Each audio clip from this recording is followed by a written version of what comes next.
Inori, a girl with jet black hair, reaches out her fingers, gently grazing his cheek. He freezes, staring at her mind, racing. He has no idea who she is, or why she knows his name. Shuck, without warning, she drives a silver dagger straight into his heart. Crimson blood sprays across his shirt. Tears stream down her face as she lets go of the hilt, her form beginning to dissolve into mist, fading away along with the entire world around them. As darkness closes, in his final thought before the void takes him, is a desperate silent, "Why?" gasp. The protagonist jolts awake, clutching a manga volume like a lifeline. He's slumped at a desk in the back of a classroom, having dozed off in the middle of a school recess. This is Takafuji Inori, just your average 17-year-old attending a Japanese high school. Realizing it was just a nightmare, he exhales, watching his classmates goof around. But suddenly, an eerie phosphorescent glow erupts from the floorboards. A massive, intricate magic seal ignites beneath their feet, trapping every single student inside the circle. The brightness cranks up to 11, blinding everyone in the room. Inori tries to scramble to his feet, but whoosh, a mysterious force yanks him out of reality. He blinks, open his eyes, floating in a boundless white void. Overhead, a golden light pierces through the mist like a celestial sun breaking through clouds. Panic mode activated. His classmates are freaking out, screaming, "Where are we, and what is happening?" Suddenly, a blonde figure in a flowing gown descends from the light like an angel, telling everyone to chill out. She explains that they've stepped onto the path of the soul and entered a dimension called the interworld. She introduces herself as a goddess and drops the bombshell they are being summoned to another world, become legendary heroes, and slay the Demon King. The students aren't buying it, convinced this is some elaborate, twisted prank. The goddess ignores the skepticism. She tells them their souls are being warped to the magical world of Belze, specifically the Kingdom of Hagen. One student raises a hand, asking what exactly being called entails. Inori's internal monologue kicks in. This is literally the plot of every isekai manga ever written. The goddess smiles, promising a parting gift. Glowing spectral hands materialize over each student, injecting them with a surge of raw magic. Everyone unlocks a unique cheat skill, and her final advice is simple: don't let this power go to your head. Be the good guys. Zap. The scene shifts to a grand castle in the Kingdom of Hagen. Inori's entire class materializes on the throne room floor, now officially a hero party. The nobles erupt in cheers, praising the high priestess for nailing the summoning ritual. But the king on the throne roars for silence, shutting down the hype immediately. The monarch, draped in gold and velvet, rises and addresses the confused teenagers. He introduces himself as Risen Hagen, leader of this realm, and then shockingly drops to his knees, begging them to save his people. Inori raises an eyebrow at this dramatic display. A classmate steps forward, telling the king to stand up, then asks the million-dollar question, "Can we go back home?" Saint Isaiah the summoner nods. "Yes, you will have the chance. Exactly 1 month from now, on the next full moon, the portal back to your reality opens. If you don't want to fight, you can just chill in the castle until then." Inori smirks to himself, thinking this sounds less like a hero summoning and more like a magical field trip. The classmates ask the saint about the time difference. Isaiah reassures them, "When you return, it will be the exact moment you left." Takafuji narrows his eyes. It sounds way too perfect. Isaiah then asks the group if anyone wants to opt out and sit on the bench until the full moon. She plays the sympathy card, saying, no one will judge them, but they really need saving. Inori rolls his eyes. Classic emotional manipulation tactic. The students break into huddles, whispering furiously. Inori just hopes his classmates have enough brain cells not to fall for the king and saint's sob story immediately. A guy with glasses steps up. "Give us the month to decide." Smart move, Takafuji thinks. I would have done the same. The king agrees to the probation period and accepts their terms. Then he pivots to party mode. Tonight, we feast. He invites them to a royal banquet. Inori's mood instantly lifts. Time to see what otherworldly grub tastes like. But just as he's fantasizing about the food, the floor beneath him lights up again. It's that same yellow seal from the classroom, and he assumes it's just a warp to the dining hall. That is, until a classmate screams his name in terror. He screams, asking why the glowing circle is only targeting him. Inori realizes with horror he's the solitary cargo on this trip. The seal hits 100% power. Bam. Our protagonist gets yeeted right back to the empty white void where the goddess first summoned him. She starts her script, welcoming the new wanderer to the path of the soul. The goddess goes into full intro mode. Then she freezes, sensing the glitch in the matrix. Inori casually waves to the deity he literally just spoke 2 minutes ago. Recognition flashes in her eyes, followed by pure shock. She asks why he's respawned here already. The all-powerful girl is totally shook. Her brain is trying to buffer the situation. Inori figures she accidentally double-clicked the summon button, but the goddess looks unsure. Whatever rules are rules, and he's due for another perk. The goddess wishes him luck, probably hoping this time it sticks. A yellow seal erupts beneath the boy, warping him to a new dimension. This time he spawns inside a high-tech lab. We're talking massive antennas on the roof. Inori wakes up strapped to a chair, chains, thick cables, and a gag keeping him quiet. A dude looking like a textbook mad scientist is hyped that his signal worked. His young assistant is grinning like they just won the lottery. They label Inori experiment number 12. These psychos are betting everything that he's the chosen one with the magic eye. Our hero eyes the jubilant creeps trying to keep a low profile. Inori gloomily thinks, bro, this difficulty setting is way too hard. And it's only round 2. The mad scientist barks at him not to blink, he's ready to carve that eye right out. The doctor is practically vibrating with excitement. He's finally got a genuine magic eye under his scalpel. This power manifests in people who cross dimensional borders. And sure enough, Inori's eye flares a blood-curdling red. The pupil morphs into an intricate geometric pattern. The doctor explains their job is to snatch up summoned heroes and harvest their OP abilities. Takafuji realizes his gift, from the goddess this time, is this very eye. The doctor starts weaving a hypnotic magic seal. He's trying to sedate him before the surgery. Inori stares at the glowing circle, waiting for the fade-out, but nothing happens. The doctor is confused, muttering that his spell is having zero effect. Our protagonist just listens to him rant about his top-tier hypnosis failing. Suddenly, the assistant screams out, pointing a trembling finger at Inori's other eye. The scientist gasps. The kid's right eye is all-seeing, and his left eye is formation. The crazy doctors are losing their minds over this rare heterochromia jackpot. They decide to scrap the hypnosis plan completely. They're going to proceed with the experiment raw, no anesthesia. Inori realizes these maniacs are about to turn this into a torture session. They want to scoop his eyes out. The boy struggles against his restraints, refusing to let his story end as a lab rat. Just in time, a third summoning circle blazes beneath him, green this time. The scientists freeze, staring at their test subject in disbelief. A thrilled Inori gets warped to yet another reality. A split second later, he's staring at the goddess with a deadpan expression. The girl is flabbergasted, looking at her guest like a recurring bug she can't patch. She mumbles, "That's 3 times now." She jokes that he must be obsessed with her. Inori asks why the universe keeps bouncing him back. The goddess admits this is a first for her. She's never seen a glitch like this, but promises to troubleshoot. The next moment, a green summoning circle lights up the floor. It whisks the boy away to world number 4. He materializes in a swanky room inside a massive mansion. A young aristocratic girl and her elf maid are staring him down. The maid hypes up her mistress for summoning an anthropomorphic monster on the very first roll. The young man clarifies he's not a monster, which makes the girls even happier. He's a rare talking unit. They mistook him for a demon and are seconds away from forcing him to sign a slave contract. But then boom, red summoning circle. Inori gets yanked back into the void. He greets the goddess with a weary smile, but she's already sick of his constant respawning. He asks for the intel, and the goddess breaks it down. The summoning circle targets people with powerful souls capable of piercing dimension walls. But Inori's soul is too dense. It's so OP that every circle across the multiverse is pinging him. The young man finds that weird, since he's not exactly a saint, let alone hero material.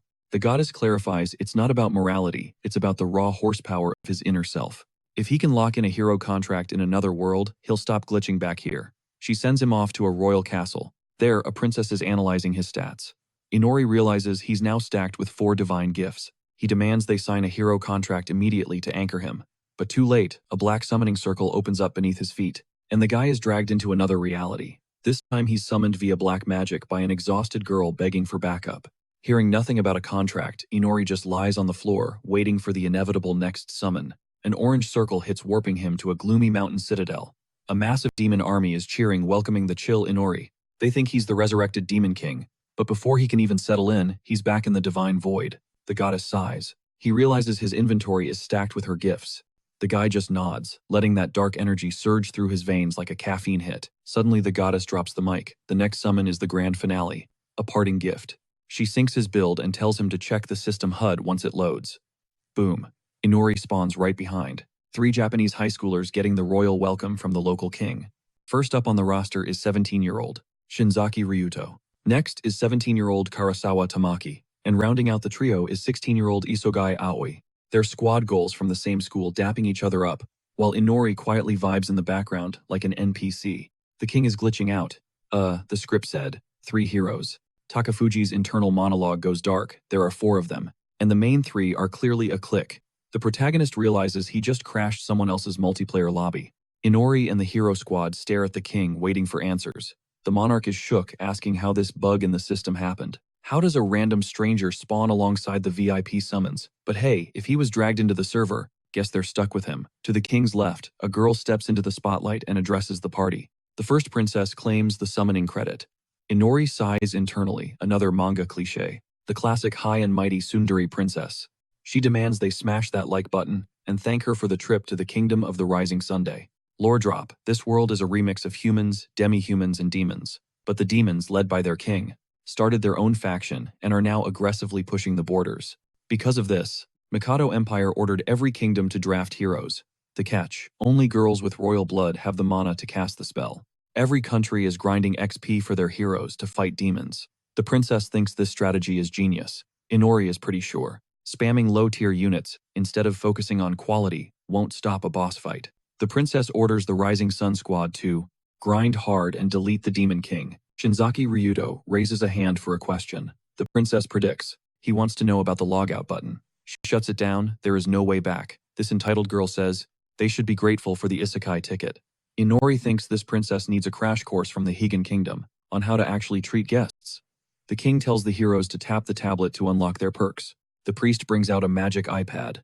Takafuji watches lazily from the sidelines. Shinzaki Ryuto unlocks the limit break buff. Isogai Aoi scores barrier creation. Karasawa Tamaki gets magic affinity, and Takafuji Inori pulls detection. The protagonist notes his skill is total trash compared to the others. Then the tutorial combat test begins. Ryuto goes full Superman mode, Aoi drops unbreakable shields, and Tamaki starts blasting destruction, fire magic like a pyromaniac. But Inori's showcase totally underwhelming. He's confused why his stats are suddenly nerfed and his body feels heavy.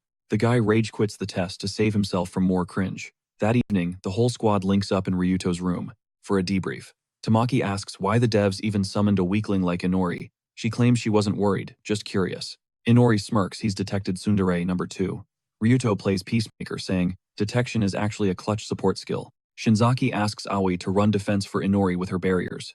The protagonist realizes these three are the popular kids, good-looking and winning at life. Tamaki drops the big question, do they stay or bail? Ryuto is already calculating an escape route. Suddenly, Inori yells, wow, this place is amazing, 5 stars. He flashes a notebook at them, we are being wiretapped. Zip it.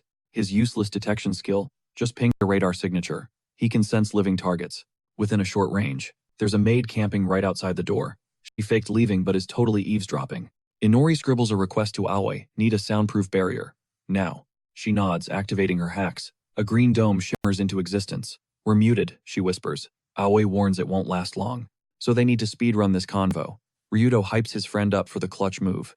Inori thinks gloomily. Read the room, guys. No time for flirting. Tamaki is salty. Why are they spying on the heroes? Ryuto reminds them that their power levels break the game balance, making them a threat to the country's security. Tamaki is offended since they were the ones invited. Inori cuts in with real tea. This country is broke. Major financial crisis energy. The king is understaffed, and palace security is basically non-existent. Tamaki brings up the lavish welcome banquet. Inori shakes his head. Cheap food masked with heavy spices. Even this room looks like a barracks. We're in a failing state. Back in the VIP guest quarters, our guy drifts into a flashback. This vibe is totally different from that chaotic first summoning in Hagen. Takafuji whispers a plan. Let's bail. He thinks his raw strength is enough to ghost the guards and glitch their way back to Earth. He is convinced the princess is gaslighting them about being stuck here, just to keep them as weapons. Ryuto nods, playing the realist. They are way too underleveled and clueless to pull off a prison break right now. Suddenly, Tamaki invades Inori's personal space. Zoom in on the left eye, it's glowing pure yellow. Panic mode, he forgot to toggle his disguise. Ryuto jumps in with the assist, telling Tamaki to stop being so nosy. It's just a phase, Ryuto claims, passing off the cursed eye as some cringy 8th grade syndrome cosplay. Inori dies a little inside, but commits to the bit, striking a pose and monologuing about the sealed dark power in his eye. Crisis averted. Back in his room, he swipes open the system menu to check his build. Whoa, the stats are cracked. Everything hits near 1000, and intelligence is a massive 2500. If he's this OP, why did he tank the entry exams? Time to audit the skill tree. Detection is there, but so is skill steal. That sounds absolutely broken. Then there's black magic and the magic eyes, all seeing on the right, formation on the left. Dark flashbacks hit him the 3rd summoning. That was the timeline where they branded him a monster. He stopped being human that day, officially tagged as a demon vampire. Mystery solved. He spots the massive debuff hatred of the sun god. In daylight, his stats get nerfed to 10%. Ouch. No wonder the sun felt like a laser beam today. And dinner, straight garbage, because of the garlic seasoning. It wasn't just that Aoi and Tamaki looked cute. He was smelling the premium hero-grade blood pumping through their veins. He was so fixated on his radar-pinging living targets that he totally ghosted his other abilities. He can still mask the mismatched eyes and the vamp vibes, but he needs to grind through these skill descriptions stat. Detection works like a radar for heartbeats. He grabs a brass candlestick to test the next toy. Activates weapon creation. The metal warps and twists, morphing into a wicked razor-sharp dagger. The right eye is basically an aimbot, motion tracking, instant analysis, and crazy zoom features. Throw in clairvoyance, photographic memory, night vision, and illusion immunity. He is walking surveillance tech. The left eye. It's a copy-paste tool for magic circles. He can scan spells and cast them instantly later. Skipping the complex stuff, he spots 2 passive buffs, leveling speed x5 and true dark magic. Then the bloodsucker mechanic. Virgins become loyal vampire spawn. Everyone else turns into mindless ghouls. Splash a ghoul with his blood, it becomes a loyal subject after death. Drink a victim's blood, he downloads their memories. That means he can farm skills just by feeding on high-level enemies. The sunlight nerf sucks, but this build has potential. Morning hits. The squad assembles at the training grounds for boot camp. Enter Egiana, Knight Commander of Egiwana. She looks tough as nails and ready to break them. Inori blinks. A female commander in a medieval setting. That is definitely breaking the historical script. Egiana tells the girls to drop the wands and hit the gym. Magic requires stamina. Normally, they would start with heavy lifting. But she eyes Inori. She knows he's holding back. Meanwhile, Ryuto scans as a physical beast with stats over 1,000. Tamaki is squishy but has galaxy brain intelligence. Aoi is a tanky mage, smart and durable. The trio gets basic coordination drills. Inori. He gets the remedial course. Objective reach average soldier status. Cut to Inori, suffering through push-ups while the sun cooks him alive. The blonde commander watches like a hawk. His head is pounding, he is drowsy, the vampire debuff is real. Egiana promises to personally supervise his gains. Saved by the bell, the royal entourage rolls up. Inori gasping for air spots, yesterday's tsundere princess. Takafuji clocks a stunner in the back. That girl is dripping in too much luxury to be a simple NPC maid. Egiana salutes. The second princess steps forward, claiming they just came to spectate the hero training. The first princess is still fishing for compliments, but the second princess, she walks straight past the others to the wheezing Inori. She flashes a smile that doesn't reach her eyes, total porcelain doll vibes. You're mine for the rest of the day, she announces. Smash, cut to a private classroom. It's lore dump time, courtesy of the second princess. Inori realizes he's been segregated. The cool kids are in the big hall with the first princess. Turns out the tsundere refused to waste her breath teaching a non-hero scrub. Inori mentally adds her to his revenge list. The second princess taps the board, class is in session. Takafuji throws up a hand, signaling a pause. She flashes a sugar-coated smile, ready for the interrogation. The guy drops the question. You the first princess's baby sister, wrong. She drops a bomb, she's actually a year older. But thanks to some weird royal politics, the youngest sibling bags the crown. Inori nods, satisfied with the intel, and the history class officially starts. First up, the second princess drops the kingdom's lore. This place was built by a witch from the hero squad who absolutely wrecked the previous demon king. Because she carried the team, this land is a total matriarchy. The queens wear the pants, and women snag all the top-tier ranks. The king, just a glorified manager, zero real authority. If the queen serves him divorce papers, he's back to square one with nothing. The princess drones on. But Inori's already out cold, KO'd by the boredom. Fast forward to sunset, and he's back in his quarters. Our boy is grinding XP, studying a magic grimoire borrowed from the princess. She was surprisingly chill, didn't even roast him for napping in class. He spots a spell seal and flips the switch on his formation eye. He tries to buffer the circle in his vision, but it glitches, no activation. Inori keeps skimming the book. Total failure after multiple runs. Switch tactics. Inori fires up the all-seeing eye, grabbing a pen and paper. Takafuji attempts to sketch a circle from his memory banks, specifically the one from the dimension where he got these OP eyes. Flashback to that psycho doctor trying to brainwash him with a hypnosis seal. The scientist branded it first-class hypnosis. It tanked back then, but his right eye's photographic memory stored every single pixel of that rune. Same origin world for the eye and the circle. It's worth a shot. Staring at the seal, Inori feels the formation eye powering up. Time for a beta test. He summons his maid Nala. Relax, he says, unleashing the left eye. A glowing yellow circle manifests. Right over his pupil. A massive copy reflects in Nala's vision. The code rewrites her consciousness, locking in the hypnosis. Nala's expression goes completely blank. System status idle. Inori tests the admin privileges. What color is your underwear? Instant reply, black. He runs a fact check with the all-seeing eye. Confirmed, black. Inori's hyped first-class hypnosis is online, but then a realization hits. His left eye is region-locked. It can't save circles from this world. That means, for now, he's stuck with mind control.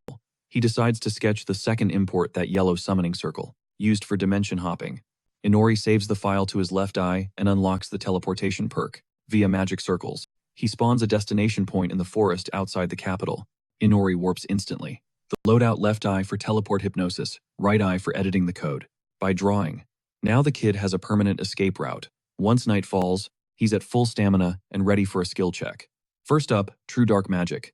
This dark energy lets him telekinesis rocks and branches, levitating them like a Jedi. The catch: it only works on non-living matter. He can move the loot and stash it in his shadow inventory. Also, possessed items can't interact with neutral ones. Cut the dark energy feed and physics returns to normal. It's handy, but has massive drawbacks. Next experiment, shadow dive. Dark magic lets him merge with his own shadow. Time to chain some combos. He casts weapon creation on a levitating rock, transmuting it into a massive greatsword. Inori accesses his memory of today's training, downloading Agiana's moveset. Gripping the blade, he mimics the Knight Commander's strikes. Inori grinds sword proficiency for a while, exhausted but feeling that level up glow. The system pinged, sword technique level 1 acquired. Inori grins. This is the farming exploit he needed. He considers power leveling right now, but hears a rustle behind a tree. Mob detected. It's a bird-type demon called Katsu, boasting high physical stats. Inori eyes it up, valuable loot drop considering his fancy bed is stuffed with these feathers. Takafuji pauses, debating if he should farm the trash mobs first, slipping into shadow form. He runs a stealth scan on the forest. Bad news, every mob here is elite, some even outscale him. Inori realizes he's either undergeared or this is a high-level zone. A 1 versus 1 duel is winnable, but if he pulls aggro on a group, it's game over. Meanwhile, the sharp click of heels echoes through the castle halls. Agiana picks up the audio cue and steps into the corridor. Busted. She spots the second princess and immediately grills her for wandering around without a security detail. The princess corners the Knight Commander for a tense little chat. She demands to know why Agiana is keeping the magical gear locked away during hero training. The commander doesn't blink, insisting they're grinding base stats, mastering the body, not the loot. The princess is confused. Why not equip the overpowered items immediately? Agiana breaks it down. A true hero is the weapon. You have to build your own strength before relying on magical crutches. According to the commander, you max out your physical stats first, then you get the gear. The princess flashes a practiced smile, noting that if the kingdom's MVP is running the show, they're in safe hands. But Agiana catches a glitch in the matrix. She hasn't seen the princess's genuine smile in ages. The girl looks away, claiming her vibe hasn't changed a bit. Agiana pivots, asking for her take on her sister, the future queen. The princess recites the script. She has raw talent, and the public adores her. Agiana presses, real talk though. You believe that? The princess drops the act, warning the chief that the walls have ears. That kind of talk could be seen as disrespecting the crown. Agiana agrees, but shrugs it off like it's nothing. Cut to a few days later, the hero grind continues. Ryuto is absolutely crushing it in close quarters combat. He's so gifted, he's focusing purely on sword arts now. Tamaki got a high-tier magic staff to buff her spells, but she's literally swinging it like a baseball bat. Meanwhile, Ioi is locked in on archery. She's popping barriers to tank hits while firing off shots. Inori analyzes the squad comp. It's finally balanced. Ryuto is the melee DPS king. Tamaki is the ranged nuker with a temper, and Aoi is holding down defense and support fire. Inori is speccing into the assassin build, daggers, throwing knives, stealth, and disarming traps. They want him as the party's scout, to sync with his detection skills. But when the sun goes down, he's solo leveling in the demon forest. No mentors required here. He's using dark magic to telekinetically steer his blades, releasing control the split second they impact. Inori is grinding to purge his hatred for the sun god by maxing his levels. For now, it's time to farm some mobs. Deep in the woods, he spots a bird-type demon just vibing in a clearing. The monster has zero situational awareness. Big mistake. Inori bursts from the shadows, closing the gap instantly. The demon clocks the vampire, but it's already game over. The protagonist unleashes a brand new skill on the beast. Using weapon crafting logic, he spins threads from pure dark magic. The black strings bind the target tight. The bird demon screeches and thrashes, but it's completely restrained. Inori activates the left eye of formations. He drops a hypnosis seal, using the demon as a test subject. The monster submits instantly. Takafuji executes the paralyzed enemy with his dagger, then immediately uses necromancy to raise the corpse. He stashes the zombie demon inside his shadow, plenty of inventory space in there, with the area clear of threats. Inori bares his fangs, It's feeding time. He drains the demon's blood, chasing that level up notification. Meal complete. He slips out of the shadows for round 2. He tracks down a dino-looking demon next. It's hideous, but XP is XP. Inori stays on the hunt until sunrise, devouring every monster he crosses. He hits the teleport circle, warps back to his room, and crashes. A few minutes later, Nara is shaking him awake. She has zero memory of the hypnosis, still thinks he's weak trash. But over the last 2 weeks, he's unknowingly mined her for massive lore drops. The tea is scorching the current queen couldn't conceive, which is a disaster in a matriarchy. Plus lately, royal family members were dropping like flies. Desperate, the king took a count's daughter as a concubine, resulting in Arya now known as the second princess. The people were ready to stand her as the next ruler, but then a miracle happened. The ruling couple finally had a daughter together. The queen obsessed over her biological child, naming her Amanda. The girl inherited the magic gene and bathed in her mother's love, instantly becoming the prime heir. Arya, irrelevant. All her grinding was for nothing. When Amanda turned 7, she was officially crowned first princess. The court simped hard for the cute girl, who was destined for the throne. Everyone ghosted Arya, who faded into her sister's shadow. Forgotten and alone, she copes by wearing that fake doll-like smile. In class, Inori realizes the truth, they're the same. No expectations for either of them. Arya snaps him out of it, telling him to stay awake and focus. Inori hits her with a dramatic yawn while she preaches about the power of knowledge. The princess reminds him that since he's not a mage, he's training to be a spy. Takafuji internally sighs right because this world's magic system is literally broken for him. Even random NPCs like Nala are popping off basic spells. Arya drops a truth bomb. Idiana is swamped, yet she clears her schedule for him. But Inori rolls his eyes. He thinks it's just because of his fancy hero title. Arya shuts that down. You want real power? Then stop slacking. She commands him to follow her lead. They descend into the castle's guts, walking down these creepy, pitch-black stairs. Suddenly, the couple faces a massive, intimidating door. The princess flexes a little magic, cracking the heavy seal open, and declares class is in session. She gets real with him. Everyone calls you a weakling, a hero with zero juice. She knows that stings. Inori watches her shift gears. The trauma of her past left some deep, ugly scars, locking her emotions away until she was living like a hollow mannequin. But looking at her now, she's evolved. She's radiating main character energy. They step into the center of a massive arena. Arya warns him, "You're on the verge of getting kicked out." Takafuji's confused, so she spells it out. The queen has the power to delete a useless hero from the roster. Inori claps back, asking why his detection skills get zero respect. Arya admits the system is rigged, but calls him out for being lazy. Blessings are for the chosen, sure, but you're not even trying. Inori cringes, remembering all those lectures he slept through recently. But she doesn't see the night shift. He grinds while the castle sleeps. He tells her, "I'm maxing out my effort. But compared to the big three, I'm talentless." Arya's expression darkens. "This barrier," she says, "locks this room off from reality. Train as hard as you want." Inori turns to ask how to open the door, and she straight up Sparta kicks him in the back. Bam, head meets wall. He spins around, totally bewildered by the sudden violence. Her voice drops to a whisper. "You're clueless about the outside. If they toss you out of this castle, the first demon you see will turn you into confetti. Even if he's the bottom-tier hero, giving up isn't an option." It clicks for Inori. She actually gives a damn. She screams at him to evolve to prove everyone wrong through pure sweat. The protagonist just bursts out laughing. He looks at her stunned face and smiles. "You're a really good girl, Arya." He didn't expect that fire.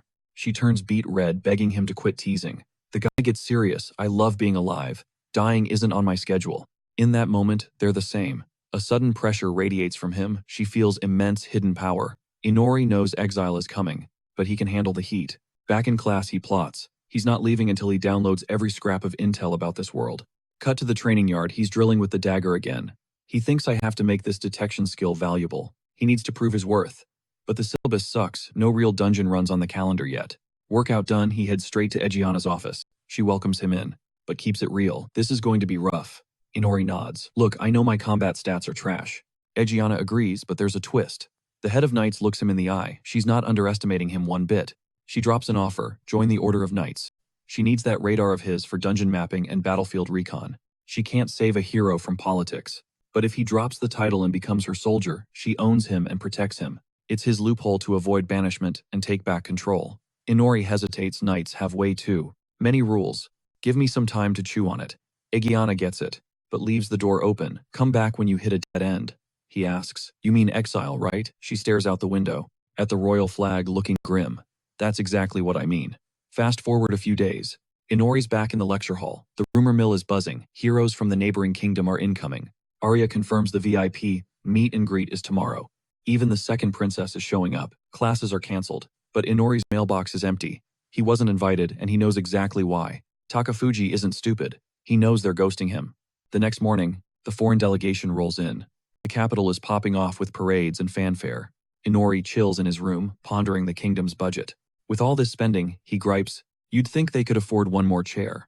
The queen is probably sweating, trying to explain why she has 4 heroes instead of 3. An extra hero raises too many questions, but Inori hates sitting on the sidelines, while everyone else parties. All-seeing eye activate. He triggers his clairvoyance cheat. He snipes a visual right into the banquet hall. Boom, center stage, he spots both princesses. Inori clocks his teacher. She's dressed to kill today, but that smile, still fake as plastic. The tables are stacked with gourmet food, and he's instantly jealous. His mind drifts back to Nala's hypnosis tricks. The maid spills the tea. These over-the-top greetings are literally bankrupting the economy. But the queen, she's obsessed with flexing. Her wealth totally ignoring the king's panic about their empty vaults. Meanwhile, Inori locks eyes on those rival heroes from the neighboring nation crashing the banquet. There's a blonde guy chatting up Ryuto and his squad. Hero number 2 is a dark-haired girl, and the third guy looks like he hasn't slept in a week, total grunge aesthetic. But the blonde stands out with main character energy, looking nothing like the locals. His status window drops a name, Seigi. Suddenly, the blonde points a finger right at Ryuto and starts running his mouth. Inori zooms in with his right eye to lip read. The demand. Bring me Takafuji Inori. This guy is fuming and wants a 1 versus 1 duel right now. Post-party Arya drags Inori over to meet the angry blonde. Ryuto, Tamaki, and Aoi crowd into the room, trailing behind Seigi's crew. Takafuji hits them with his signature lazy stare. Seigi wastes 0 time. He challenges him to a throwdown immediately. The second princess stares at this weirdo like he's lost his mind. Inori's squad is just as shook by the outburst. The protagonist asks, "Bro, why do you want to fight me?" Seigi passionately screams that he needs to prove to the goddess that Inori is trash. The vampire is totally lost. But the blonde snaps, telling him to quit the act. He's certain Inori was in that white divine void too. That's where Seigi met the goddess and fell head over heels for her divine vibes and warm gaze. Inori's like, "Cool story, but why are we fighting?" Seiji grins. He actually proposed marriage to the goddess. Her answer, "Beat Takafuji Inori, and I'll think about it." Now it clicks for Inori. The goddess didn't want to reject him to his face, so she threw Inori under the bus. The protagonist makes a mental note to punch her in the face next time they meet. Ryuto and Tamaki are confused about this white space talk. Seems like Seigi's crew doesn't know the lore either. Inori realizes the other heroes must have been summoned differently. Sick of this fanboys drama, he decides to wrap this up. Takafuji says, "Fine, challenge accepted." Seigi looks hyped, ready to throw hands. Suddenly, Inori pauses. "Wait, what kind of duel?" He explains he's built like a scout with average stats, so a straight-up brawl isn't fair. Ryuto and the girls smirk, watching him finesse the situation.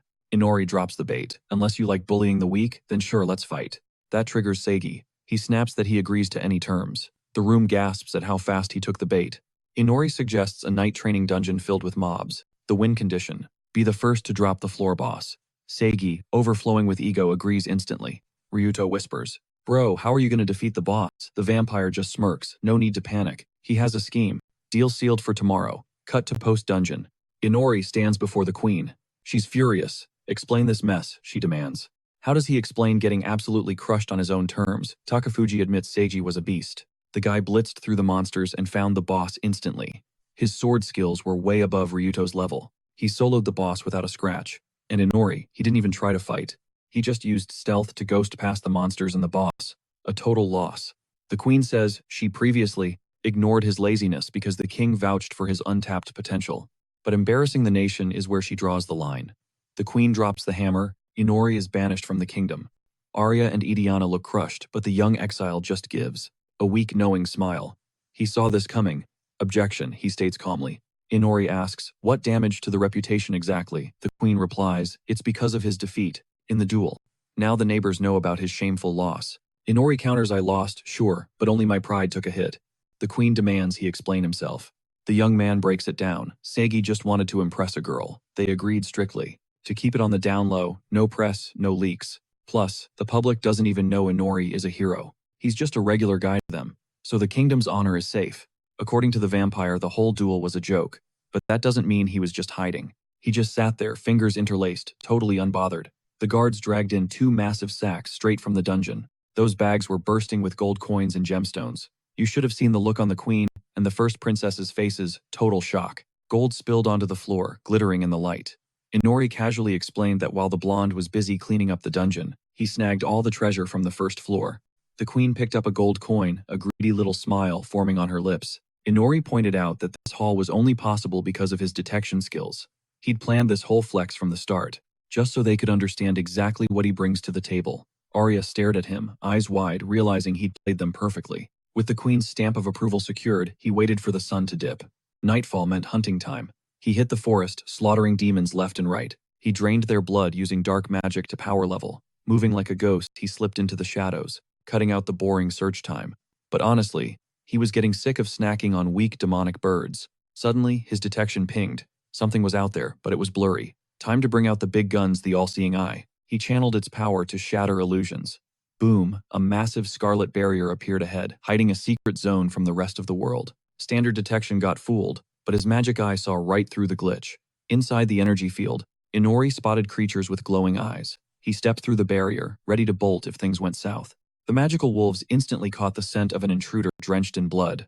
Inori didn't flinch. He walked right into their turf. His danger sense screamed.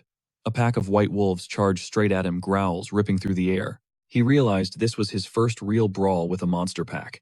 Inori unleashed his black threads and went on the offensive. Seconds later, total massacre. He wiped them all out, taking only a single scratch to the cheek. The wolves lay bound and motionless. He drained every drop of their blood.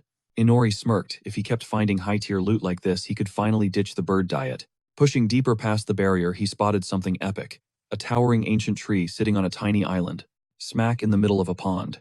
It was way too quiet.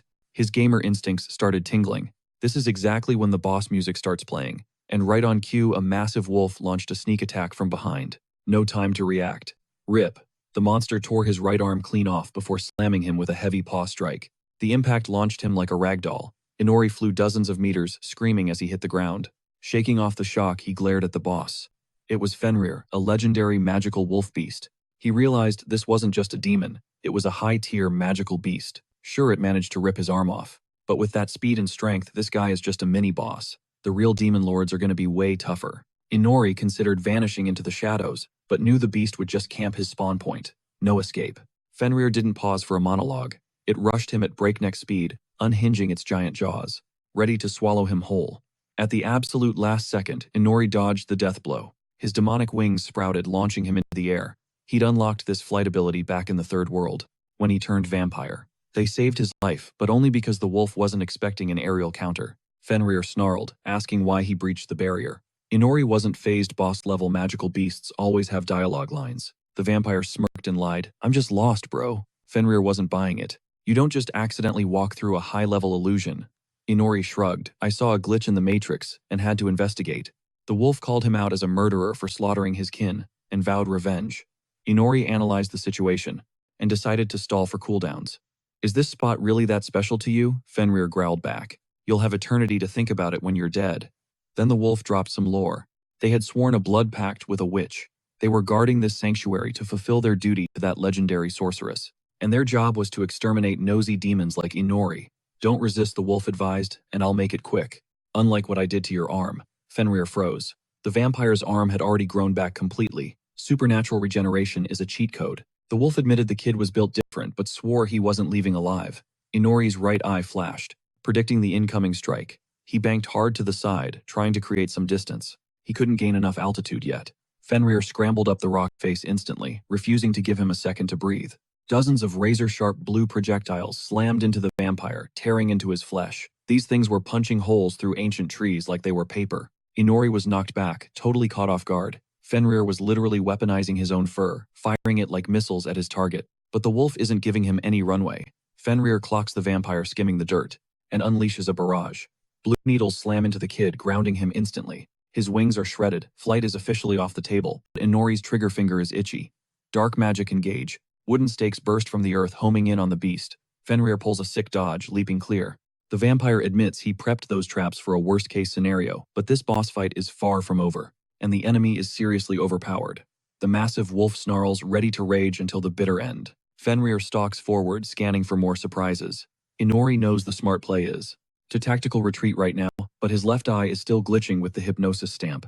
To switch skills, he needs a direct line of sight on the teleportation circle. He needs to stall, pull some aggro, and buy seconds to swap effects and bail. Inori yanks daggers from the shadows, long-range dark magic barrage incoming. He hurls knives at Mach speed, but the steel just pings off the White Wolf's hide like it's made of diamond. Our main character barely jukes a counterstrike. Inori keeps spamming dark daggers at the growling monster. Fenrir laughs off the weak DPS, taking 0 damage. Inori realizes he can't block everything. He just needs to guard the essentials, keep the heart pumping, and the legs moving. With a blur of motion, the White Wolf flanks Inori. The vampire whips out a black thread from his shadow inventory. He lashes the beast to the surrounding timber. The wire coils around Fenrir, freezing him in place. The wolf roars, struggling against the bind. But in a split second, the trees snap under his brute force. Fenrir shatters the black threads, mocking Inori's attempt. The vampire is actually won. Impressed by this monster's stats, now he's down to one last survival hack. He keeps dodging the wolf's swipes, parkouring through the forest. With a combo of rapid jumps, he vaults high above the canopy. The wolf growls that skyrunning is a dead end. The boss blasts the airborne Inori, who has no choice but to tank the hit. The vampire flares his eye of formations to hold the new circle steady. During the brawl, he wasn't just fighting, he was drawing. The threads he wove around the trees formed a massive teleport seal, only visible from the sky. Inori overwrites the glitchy save file in his formation's eye, and instantly boots up a summoning circle. The White Wolf realizes the vampire is trying to peace out. Inori totally planned to run, but mid-air, he decides to pull a pro-gamer move, teleporting directly behind the enemy, dual daggers out. He strikes, capitalizing on the jump scare. He aims for the soft spots, the eyes, knowing that fur is impenetrable. With surgical precision, he gouges out both of Fenrir's eyes. The beast howls, world going black. Inori quips. Couldn't leave without a parting gift. The blinded wolf goes berserk, smashing everything in range. Dodging is way easier now. The blind enemy is flailing, striking at nothing but air. But then the vampire freezes. Fenrir stops trashing the place and turns his snout dead on him. The beast can smell him. The wolf lunges, closing the gap for a kill shot. Inori barely dodges and decides the fun is over. He triggers the summoning circle and warps back to the castle. Fenrir screams into the void, promising to kill him the next time they cross paths. Back in his room, a battered Inori heals up, yanking needles out of his flesh. He's already plotting his revenge tour. The next day, the protagonist grinds harder than ever. First priority gear upgrade. Using shadow movement, he sneaks into the armory and loots some high-tier swords and daggers. He also snagged Fenrir's fur, those needles stuck in his body. The system lore says this wool hardens with magic. Inori grabs a few strands to test the theory, and sure enough, his dark magic turns them into steel spikes. That explains why the wolf was such a tank. Daggers couldn't scratch him. The protagonist decides to craft a weapon from the boss drop. He spins the wool into a super durable black thread. The system names it Gleipnir, just like the mythical chain that bound the wolf. The thread crystallizes instantly when mana hits it. It's unbreakable. Inori smirks at the irony in the myths. It was Gleipnir that defeated Fenrir. Next up on the crafting list, armor. He fashions black gloves that turn to armor plating when powered up. After a little trial and error, the vampire etches a hypnosis circle onto the palm, visible only when the glove hardens. Combat ready. Inori crafts some sick black combat boots and decks himself out in a sharp suit, crimson shirt, black tie. Drip upgraded. He layers on magical armor to tank the heavy hits. Now it is time to slide back to the forest and settle the score with that white wolf lurking on the capital's outskirts. A portal rips open, flooding the clearing with light. Fenrir senses a massive power spike nearby as Takafuji Inori steps out of the summoning circle, rocking his fresh gear. The vampire greets the beast with a smirk, sarcastically noting it has been way too long. Fenrir unleashes a furious roar, shocked this demon has the guts to show his face after getting clapped last time. Inori throws shade, mocking the blind wolf's beautiful eyes. Triggered, the beast launches into a frenzy, swiping down with a massive claw. The MC is actually shook by how precise that hit was. Pretty sharp aim for a blind monster. Fenrir vows he will not let this evil spawn slip away again, not after invading his turf for the second time. Inori finds it hilarious. The wolf is more salty about the intrusion than losing his eyesight. Still, he has got to give props to the beast's unwavering loyalty to this place. The beast charges again, aiming for the kill. The vampire counters, popping open the shadow vault and summoning the fallen wolves now resurrected as his personal ghouls. Fenrir skids to a halt, confused about where these new enemies spawned from. He sniffs the air familiar scents, then he feels the fangs of his old squad tearing into his hide. Inori knows the beast, realizes the horror he is being jumped by the very kin he swore to protect. But now they are just mindless puppets. The white wolf growls in pure rage, demanding to know what the vampire did to them. Inori shrugs, saying he just killed them and turned them into obedient dogs. Fenrir snaps, scattering the undead pack with one move. Inori tries to weave past the next attack, but the claw connects, slamming into his new armor. The vampire notes the gear won't nullify the damage, but it definitely buffs his defense. Fenrir lands a heavy paw right to Inori's ribs, but the magical jacket holds strong. The beast keeps spamming, crushing blows, giving the demon zero room to breathe. Ghouls swarm from the trees, trying to draw aggro. After a brutal combo, Takafuji gets ragdolled into a tree trunk, but hey, all limbs still attached this time. Fenrir roars a promise of vengeance for his brothers and rushes Inori. The vampire just smirks and triggers a yellow summoning circle, teleporting milliseconds before Fenrir's jaws can snap shut. The wolf thinks his enemy fled again, but Inori materializes in midair above him, hovering just out of reach. Fenrir launches off the ground, aiming to snatch him out of the sky with a fatal bite. The vampire holds his ground, declaring he is done running. Mid-leap, the wolf spots something thin threads, barely visible against the night sky. Fenrir tries to snap them like before, but these wires way stronger. To max out the tension, Inori anchored them to trees and posted ghouls to guard the rigging. The MC stands casually on a thread, eyes glowing as he activates both magic eyes. Fenrir crashes back to the earth, struggling to figure out why the vampire's web is suddenly unbreakable. Inori drops the truth bomb. Those threads are spun from the wolf's own fur, harvested after their last fight. The vampire seizes control of Gleipnir with dark magic, prepping the finisher.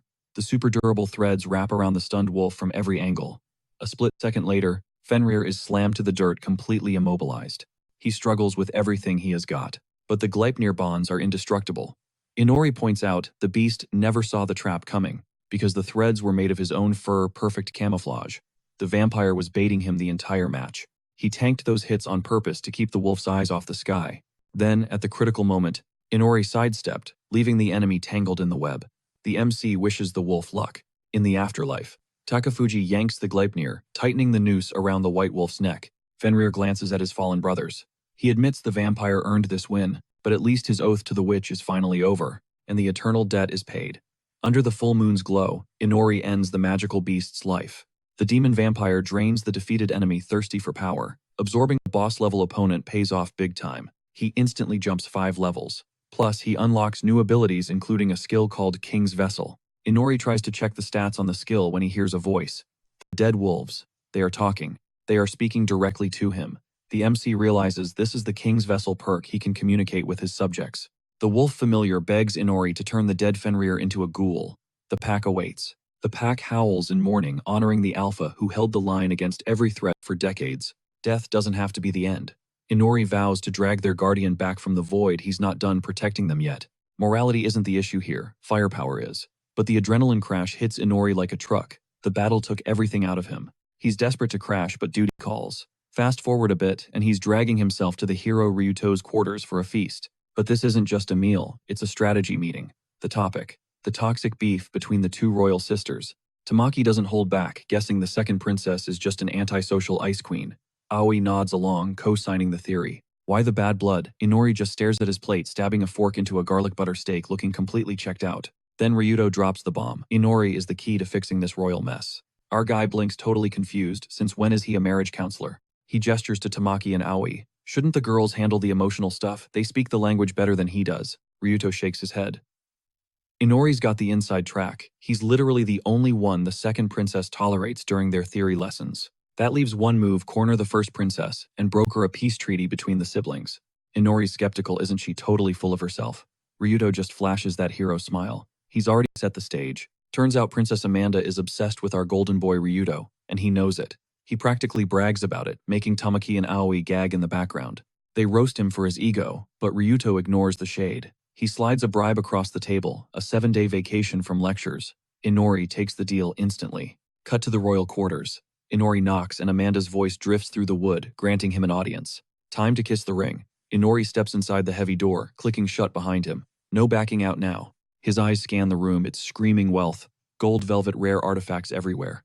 But it's a chaotic mess of styles. Amanda catches him, staring mistakes, his confusion for awe, and smirks like she owns the world. Inori points to a weird bird-shaped candlestick. You actually like that? She brushes it off. It's just expensive loot from her mom and foreign diplomats. Not worth the fight.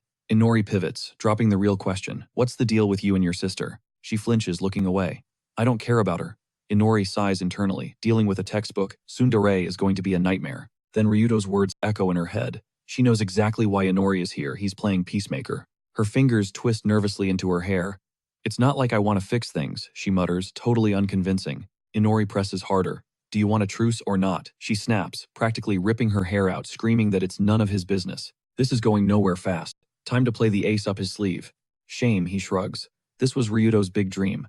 But if you're not into it, I guess I'll tell him you passed. He adds that Ryuto will be crushed. Panic mode activated. Amanda blocks his exit, begging him to stay so she can explain. Hook, line, and sinker. Inori grabs a chair as the first princess finally spills the tea on her tragic backstory. It wasn't always ice cold. She whispers about the old days back when they were inseparable, glued at the hip, and genuinely happy. Arya was the prodigy, the big sister who actually cared, teaching Amanda her first magic spells. Little Amanda was her shadow, worshipping the ground Arya walked on. But then, the reality check hit. At 7 years old, Amanda got the crown title. That's when the bomb dropped. Arya wasn't her mother's child. Half-sisters, different mothers. The innocents died that day, and Amanda has been isolated at the top ever since. The flashback ends. Inori doesn't interrupt, letting the silence hang there until she speaks again. She grinded for years to be the perfect queen, but deep down, she realized her rival was actually the best teacher and friend she ever had. She started fantasizing about fixing the bridge, about being sisters again. But the royal court shut it down. The adults wouldn't let the heir mix with the spare. Amanda turns away, the confession over. She stares at the wall, defeated. Suddenly, it clicks for Inori.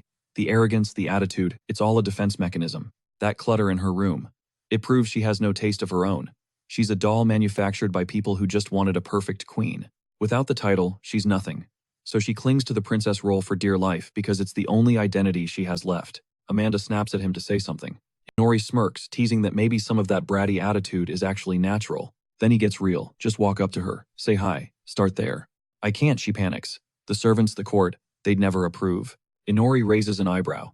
Since when does a queen ask permission from the help? He hits her with the hard truth. You don't follow their rules. They follow yours. Be the alpha. Amanda freezes, biting her lip. She's terrified of becoming a burden to Arya. But Takafuji cuts through the tension, dropping a truth bomb. The second princess isn't some delicate flower. She's way tougher than she looks. That hits home. Flushing a deep shade of red, Amanda squares her shoulders and declares with full confidence, I got this. I can handle it solo. Realizing his job here is done, Inori throws up a casual peace sign and dips out of the room. Later on, he tracks down Nala, the maid, and spills every juicy detail of the conversation. Loyal to the core, the maid swears she'll pass the intel directly to the second princess herself. But Inori catches a vibe. Nala's face twitches just enough to show she is definitely not thrilled with his whole let's all get along plan. The next morning hits, and he's finally fully recharged from that insane brawl with Fenrir. Before he can even stretch, Nala slides in with a message straight from Arya. Takafuji lets out a massive yawn, flashing those sharp fangs, and grumbles. What's the move? Nala smirks, hinting that today's lesson is going to be unique. That smirk triggers every alarm bell in Inori's head. Yeah, something shady is definitely going down. Cut to a few hours later, he's drowning in the noise of the capital's busiest street, playing escort to Arya and Nala on a city stroll. The vampire looks around, totally confused, and asks, seriously, what am I supposed to learn out here on the pavement? The princess puts on her serious face, talking about analyzing market trends and gauging public sentiment. Translation: he's dragging their bags on a shopping spree. She claims it's a critical lesson in understanding elite taste, but it sounds a lot like an excuse to ball out. First, stop a flashy jewelry store. Watching her eyes light up, Inori flashes back to when she admitted she's never actually treated herself to anything. Arya's cheeks are burning as she stares at the bling on display, begging Inori for his take on the jewelry. He barely looks up, lazily tossing out that she'd make anything look good. Arya gets flustered. It's not for me, okay? Nyala leans in, spilling the tea. It's a birthday offering for the first princess. Turns out, the maid gave Arya the 411 on yesterday's run-in with Amanda, lighting a fire under the second princess to hunt down the perfect present. Inori is still clueless why he was dragged along. Arya points out the obvious. He was literally hanging out in her sister's room yesterday. He's seen her stash. Takafuji shrugs it off. Amanda is drowning in gifts. Impressing her is mission impossible. So, what's the play? Arya panics. Inori drops some wisdom. It's not about the goods, it's about the sender. Anything from a sister is automatically top tier. Nyala beams at him, but Inori is just itching to teleport back to the castle. Hype restored, Arya dives back in, grilling the saleslady to find that one absolute masterpiece. Nyala is low-key proud. She decided to relay Inori's message to her mistress. Deal sealed, a stunning piece in an emerald box. Nyala says her heart melts seeing Arya's genuine grin return. Inori eyes the maid, silently counting how many times he has mind-wiped her. Arya bounces back. Mission accomplished. Time for lunch. Fast forward 5 days, the first princess's birthday bash is live. Inori snagged an invite but is vibing solo in the corner. The place is dripping in luxury, naturally infested with pompous losers. Our resident vampire glares daggers at the aristocrats lining up to kiss the ring. Amanda is beaming, crown sparkling under the lights, while the king and queen look at their golden child with pure adoration. Ryuto steps up, and Amanda turns beet red instantly. The hero effect is real as she stammers out a thank you. She is grinning like she won the lottery. Inori rolls his eyes at the cringe flirting fest, but then catches movement across the room. Knight Captain Egiana Ize is deep in convo with some loaded-looking guy, engaging the all-seeing right eye. It's Prime Minister Bitre. Takafuji frowns, never seen that face in the castle before. Boring. Inori tunes them out and scans the crowd for the second princess. There she is, hiding behind a pillar, like a spy. She is clutching the gift, terrified to make a move. Amanda is still chatting up Ryuto. Inori sighs, time to earn that 7-day vacation package. Arya spots him and panics, asking how on earth she is supposed to break into that circle. The vampire demon smirks, reminding his student about the time she nearly took his head off in training. Channel that confidence, he says. No more talk, he literally shoves her forward. Amanda and Ryuto snap their heads toward the stumbling princess. Arya freezes inches from her little sister, face on fire. The whole room goes dead silent to watch the drama unfold. Inori whistles, pretending he didn't just push her. Amanda stares, totally confused. Arya's vocal cords are paralyzed, knuckles white around the gift box. The gossip mill starts revving up in the background. Inori is annoyed these nobles need a hobby. Inside his head, he is screaming at Arya, "Just hand it over already." Summoning every ounce of guts she has, the second princess manages a greeting and thrusts the box forward. I picked it myself," she squeaks. A flushed Amanda reaches out for the offering. She peeks inside, eyes wide. Then, she drops a bomb. "Help me put them in? Like right now?" Arya freezes, so Amanda doubles down. Shaking, the second princess steps up to weave the precious gems into her sister's hair. The gold pins with ruby stones are a perfect match for the crown. The first princess beams, thanking her sister for the upgrade. Ryuto starts the slow clap, and his squad joins in. Suddenly, the whole ballroom is roaring with applause. Amanda gets shy again. "One more thing," she whispers. "Stop with the titles. Just call me sister." Arya is floored. A montage of their childhood plays in her mind back when things were simple. Tears start spilling as she nods yes. Amanda shakes off the awkwardness instantly. She tackles Arya into a hug. The princesses cling to each other, wiping away messy tears. Best friends forever status, restored. Inori watches from the shadows, mission complete. Even the king and queen are sobbing happy tears. Ryuto slides up to Inori, giving props for the assist. "I'm cashing in that vacation time." Inori deadpans. Ryuto swears he will make it happen. The hero radiates good vibes, just stoked the family drama is finally over. Watching the reunion, Inori scoffs, he is getting way too soft. Takafuji turns his back, heading out for some much-needed oxygen. Ryuto is heading out, eyes fixed on the dipping sun, when Arya flags him down. She needs a private word, just the two of them. Ryuto shrugs, it's deserted out here anyway. Then it clicks for Arya. With his insane radar, he'd know instantly if anyone was lurking nearby. Inori chimes in, telling Arya she really needs to start trusting her gut more often. Cut to the banquet. Blood hits the floor. The nobles freeze, eyes wide, processing the absolute nightmare unfolding in front of them. Inori reflects that after this, nobody can call Arya an emotionless doll ever again.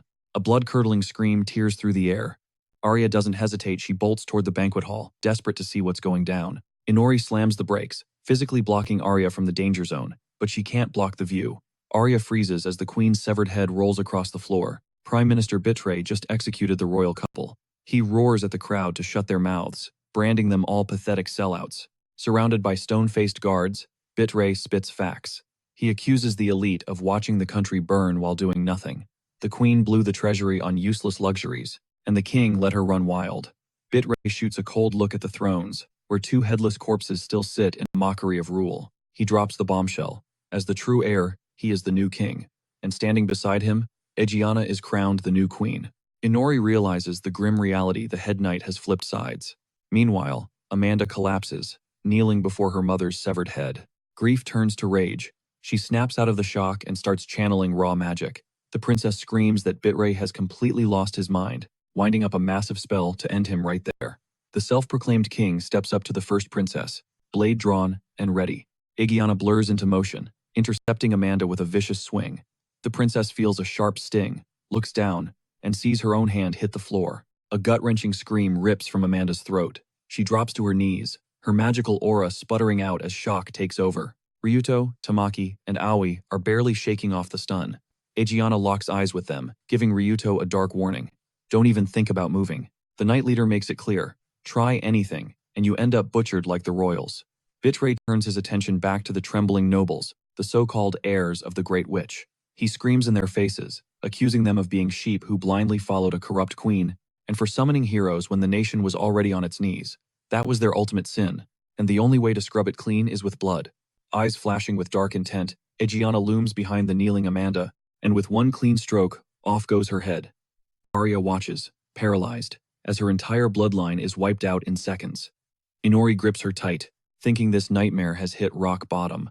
Arya opens her mouth to scream, but Takafuji clamps a hand over it. He hisses at her to shut up, or she's next on the chopping block. Even Inori is rattled. Nobody saw a full-blown coup popping off right here, and with Egiana on their team, these guys are practically unstoppable. Bitrey gives the signal, time to punish the greedy elite, and send them straight to the afterlife.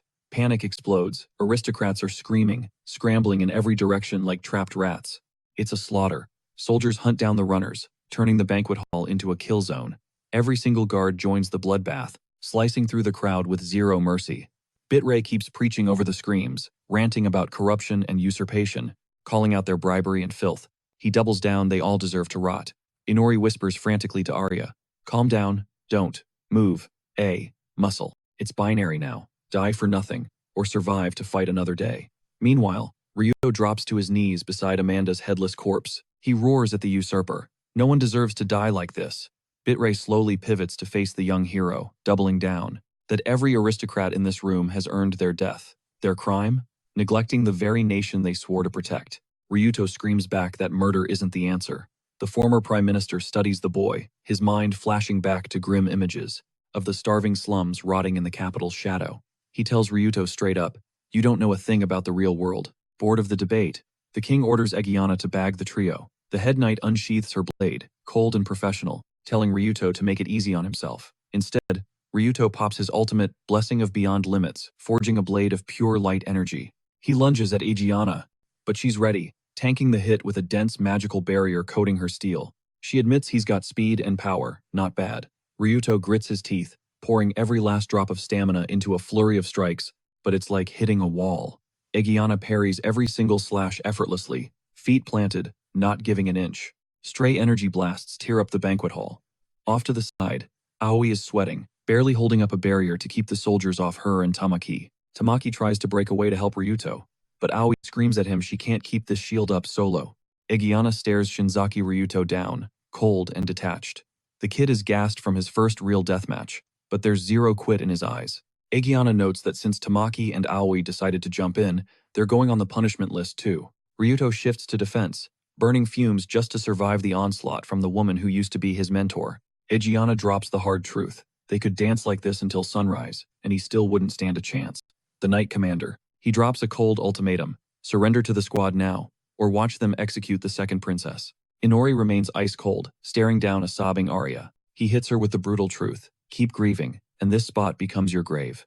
The vampire challenges her. Gonna fold like you did before? Memories flood back Arya, reliving the moment she betrayed her bond with her sister, all because she was too weak to fight.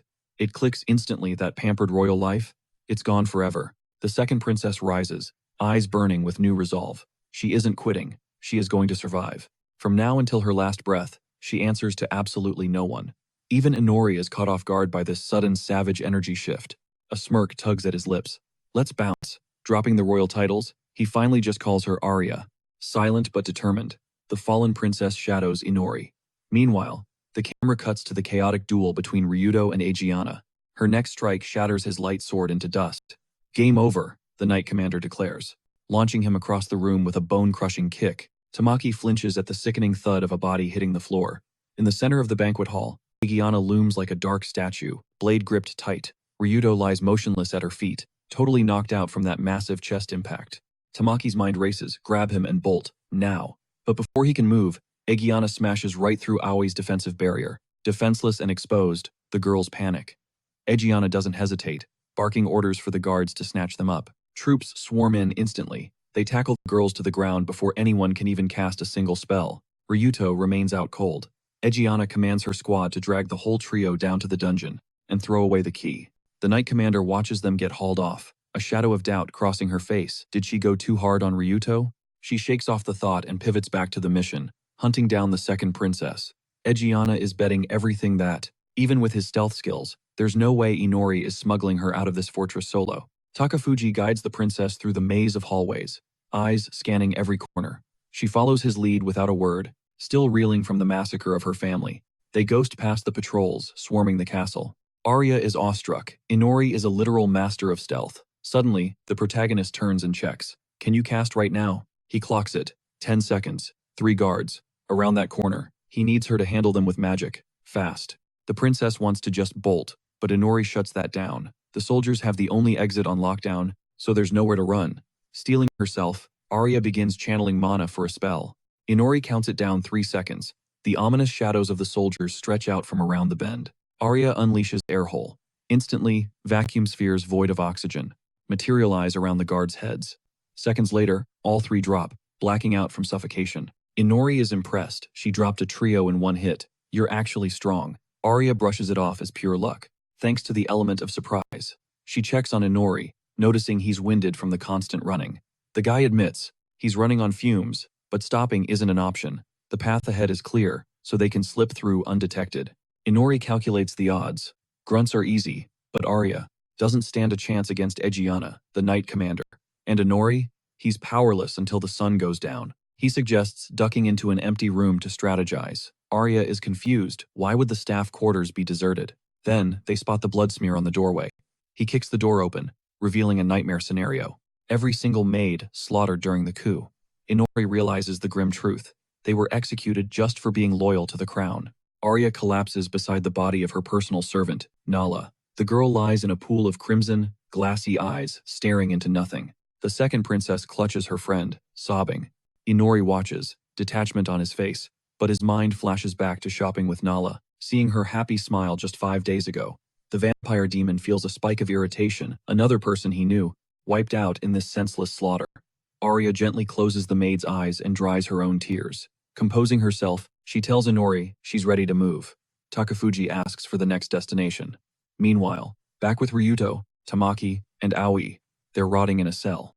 Egiana explains the royal dungeon is locked down by a high-level magical seal, designed to hold the worst of the worst. She advises them to sit tight and don't twitch. Tamaki questions, if the cage is so perfect, why the chains? Ryuto answers for her. An international hero alliance is going to react to this coup any minute. The heroes are valuable bargaining chips, and those chains are there to keep them from offing themselves. Egiana nods in confirmation, impressed that despite his blind rage, even through the red haze of rage, he keeps his cool. But make no mistake, Ryuto is absolutely livid over Amanda's murder. The hero drills holes into Egiana with a death stare, a silent vow that he's going to end her one day. Aoi and Tamaki are literally shaking from the killer intent, radiating off their friend. Ryuto ignores their fear, locking his gaze like a sniper scope right on the Knight Commander. Egiana pauses. She's seen that look before. It drags her mind back to her own rookie days, in the trenches of a bloody war. Flashbacks hit her hard-fallen squad mates, innocent civilians wiping out. Back then, she wore those exact same eyes screaming with hatred over her own weakness. Egiana stares back at the enraged Ryuto, seeing a mirror image of her past self. The hero isn't backing down. He's tearing himself apart inside for being too weak. The knight drops some cold advice. Memorize this pain, but don't lose your head in the process. She twists the knife, reminding him that if he'd just surrendered at the banquet like she said, Aoi and Tamaki would be walking free right now. The Knight Commander marches out of the dungeon, leaving the grunts to stand guard. The girls are left spiraling, the vibe absolutely grim. Ryuto is grinding his teeth. He hates that Egiana still has the nerve to act like his sensei. Upstairs, the commander gets the intel. Inori and Arya are still in the wind. Egiana tells the guards to suit up. She's joining the manhunt personally. While she's donning her battle armor, Arya is laying out the escape blueprint. She whispers about a hidden door concealed within the castle walls. It connects straight to the sewers, a gross but fast tunnel system that'll spit them out past the castle perimeter. From there, it's a sprint through the side gate and a vanish act into the forest. Inori cuts in, asking who else has the keys to this secret. Arya claims it's royal family eyes only, but with the way things are going, her confidence is at 0%. The protagonist shrugs, it's do or die anyway, so let's move. The The second princess steals one last, heartbroken glance at her fallen maid. Nyala looks like she's just sleeping on the floor, her body washed clean of blood, a final, silent tribute to the girl she served. Arya sends a mental thank you for years of loyalty and follows Inori into the shadows. Meanwhile, patrols are swarming the castle like ants. Takafuji notices the heat is rising, guards are multiplying by the second. He knows if they don't move now, they're getting boxed in. Inori sprints to a corner and skids to a halt. Nightmare scenario. A squad of 12 soldiers is marching their way, with backup closing in from both ends. His instincts scream trap. Inori grabs Arya, signaling a hard stop. The path ahead is completely choked off by elite units. Breaking through that wall of muscle isn't happening, and retreating means running straight into the chasers. They're pinned. Arya panics, wondering how they'll reach the secret door unseen. Inori drops the bad news. They won't. His radar picks up a massive cluster of enemies right on top of the exit. They're dug in deep. Arya freezes, the crushing reality of their hopeless situation sinking in. Takafuji figures the nobles probably cracked under torture and spilled the beans on the secret passage. The MC realizes he's the only one walking out of here alive, but Arya whispers that she's not folding yet. She refuses to be an easy kill and readies herself to go down swinging. Inori side-eyes the princess, actually impressed by her grit. A vampire smirk tugs at his lips. Thinking he can work with this, he drops a lie.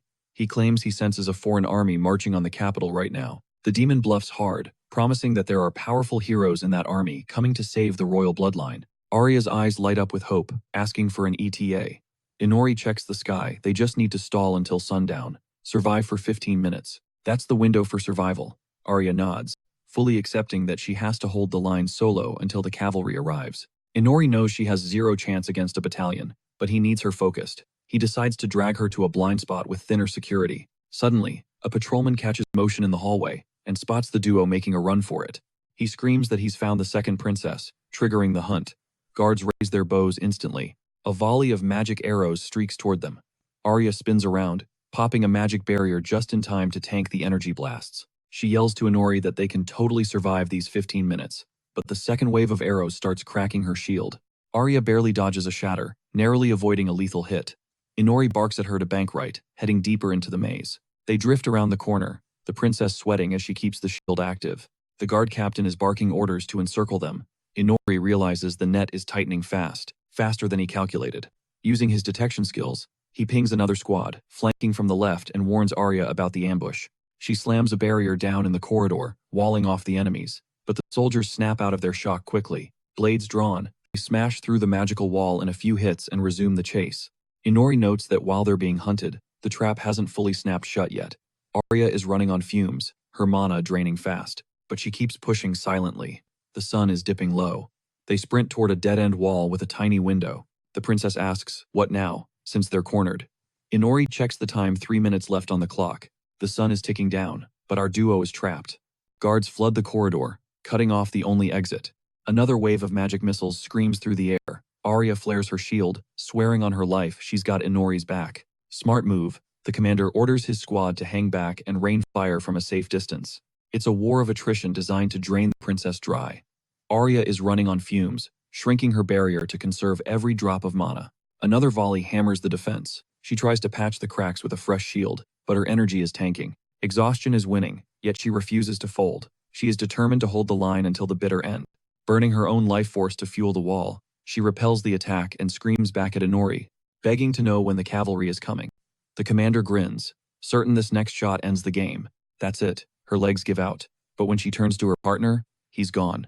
Just a puddle of dark slime where he stood. He ghosted her into the shadows. She screams his name into the void. It clicks. She was just a meat shield to buy him time to bolt. All that talk about helping, total cap. The betrayal hits harder than the magic. Shock freezes her as the commander barks the execution order. For the last time, the former princess stares down the barrel of her own mortality as arrows blot out the light. Then, the sun dips below the horizon. Game over. Pure dark energy explodes outward as the vampire demon rises from the shadows, fully charged and ready to feast. Arya stares, stunned by the sudden power spike. Pitch black floods the hallway, blinding the enemy squad. "Light! Get me a torch!" the commander shrieks in panic. Nightmare fuel manifests in the dark shadow wolves led by the undead Fenrir. Inori points a finger. "Deal with them." Fenrir blurs into motion, obeying his new alpha. He tears into the front line like a buzzsaw. It's a slaughterhouse. Heads roll with surgical precision. The beast rips limbs from sockets, savoring the crunch. The commander hears his men dying but sees only the abyss. He's blind. He demands a sit rep, screaming for a defensive formation against the invisible threat. Then, silence. The screams cut out. Dead quiet. One guard is left standing, shaking next to Arya. He calls out to a squad that is already dead in the dark.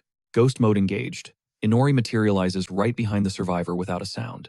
"Your buddies aren't coming back," the vampire whispers. The soldier spins, sword trembling in his grip. He sees Inori the scout and actually relaxes. He thinks this kid is a joke. Big mistake. "Done playing with your food?"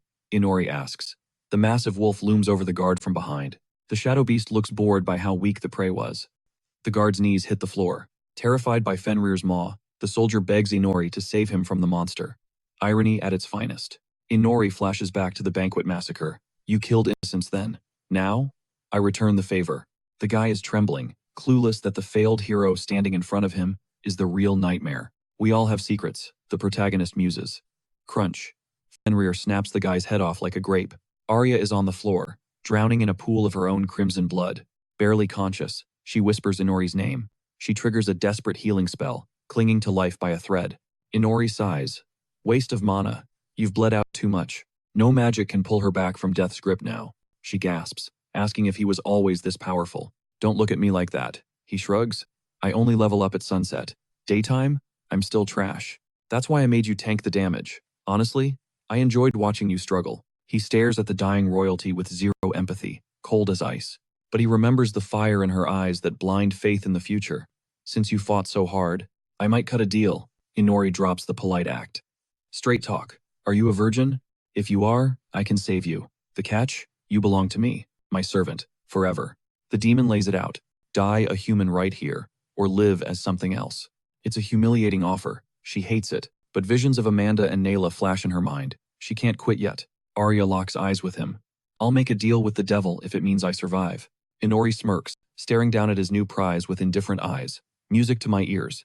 "I'm way closer to a devil than any deity," he whispers, dropping a dark truth bomb. Then, snap. Fangs puncture Arya's neck. A glacial chill floods her veins, freezing her from the inside out. Shadowy corruption surges through her system, knitting flesh back together while tainting her very soul. It is a twisted kind of miracle. Meal complete.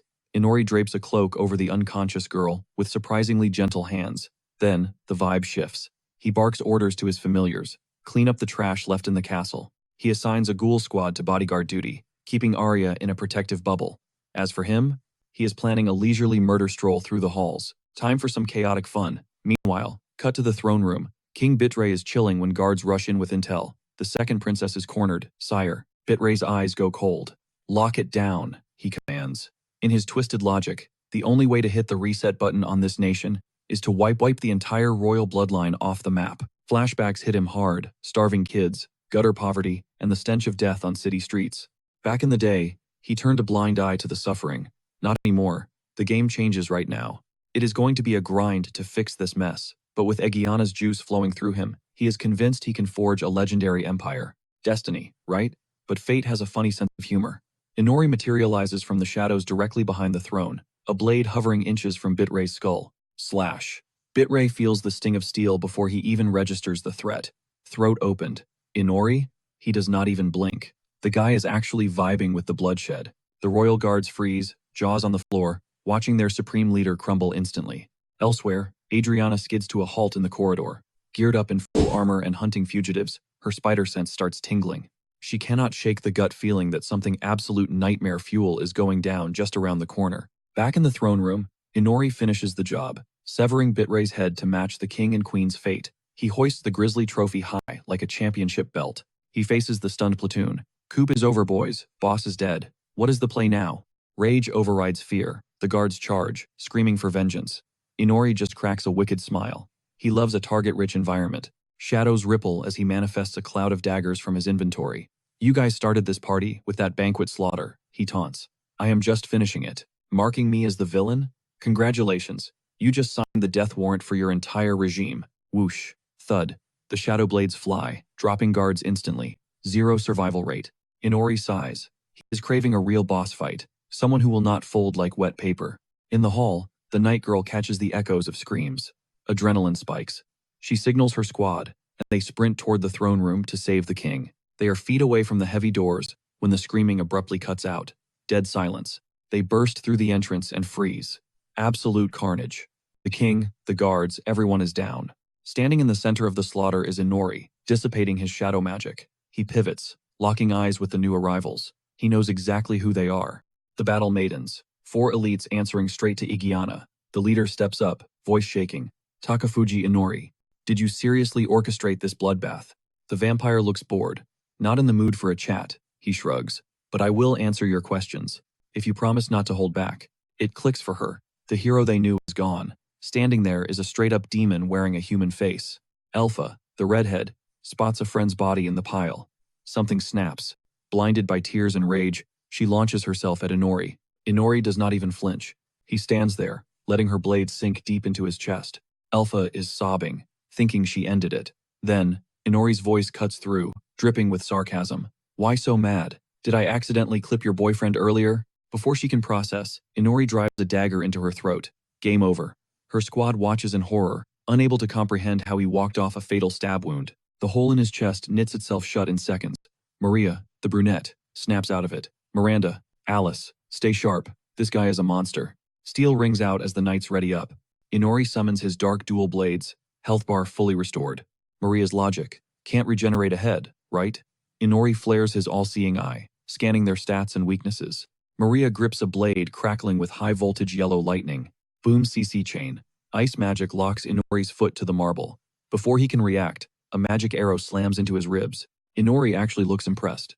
Okay, solid DPS. Fast casting. Not bad. Maria lunges. The lightning blade shears off part of Inori's jaw. She wanted the decapitation, but his reflexes saved his neck by a millimeter. Frustrated, she jumps back to reset. Meanwhile, Inori is just getting hyped.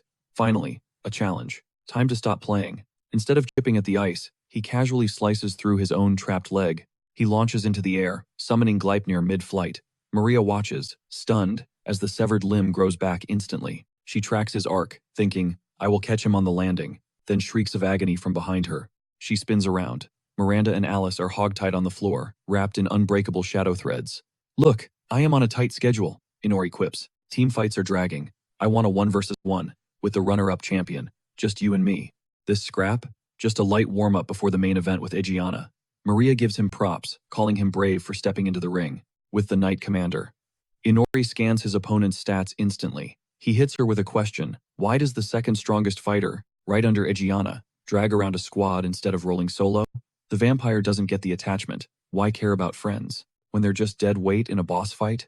Egiana's deputy snaps at the demon's heartless logic. She unleashes a massive sweeping strike, telling him to shut his mouth. A demon could never decode human emotions. Crack. Her next hit shatters Inori's shadow blade into pieces. Lightning fast, the kid pulls dual daggers from the void. He keeps swinging, actually starting to enjoy the adrenaline rush. Maria admits he's got S-tier swordsmanship, but she doubts he can tank the damage in this fight. Flashback time. She remembers the day Egiana first introduced her to the Battle Maiden squad. The girls stared, shocked by the sudden roster change. Maria braced for a cold shoulder, ghosts of her trauma haunting her. But the girls welcomed the rookie with open arms, instantly becoming her ride-or-die crew. That day, Maria finally felt the found family vibe, breaking the curse of loneliness. Snap back to reality, she's screaming at Inori, warning him not to disrespect her squad. The demon smirks, praising her warrior spirit, and telling her to keep that same energy. But in the heat of the moment, Maria misses the invisible Gleipnir threads closing in. Inori wants to play with his food, deliberately loosening the trap. Suddenly, Maria dashes sideways, sprinting toward her team. The annoyed vampire isn't letting her off the hook that easy. The threads lock onto her sword, slamming her down right next to her captured friends. She's desperate to cut the girls loose so they can jump the enemy together. Squad up, and they can definitely take him down to avenge the elf. Suddenly, her friend Alice snaps her bonds. But with a guttural growl, the girl, now a ghoul, chomps down on Maria's shoulder. Miranda turns monster mode too, latching onto Maria's leg. Inori drops the bomb. Spoiler alert, I already killed them. They're my ghouls now. The dead elf stands up next, shielding Inori like a meat shield.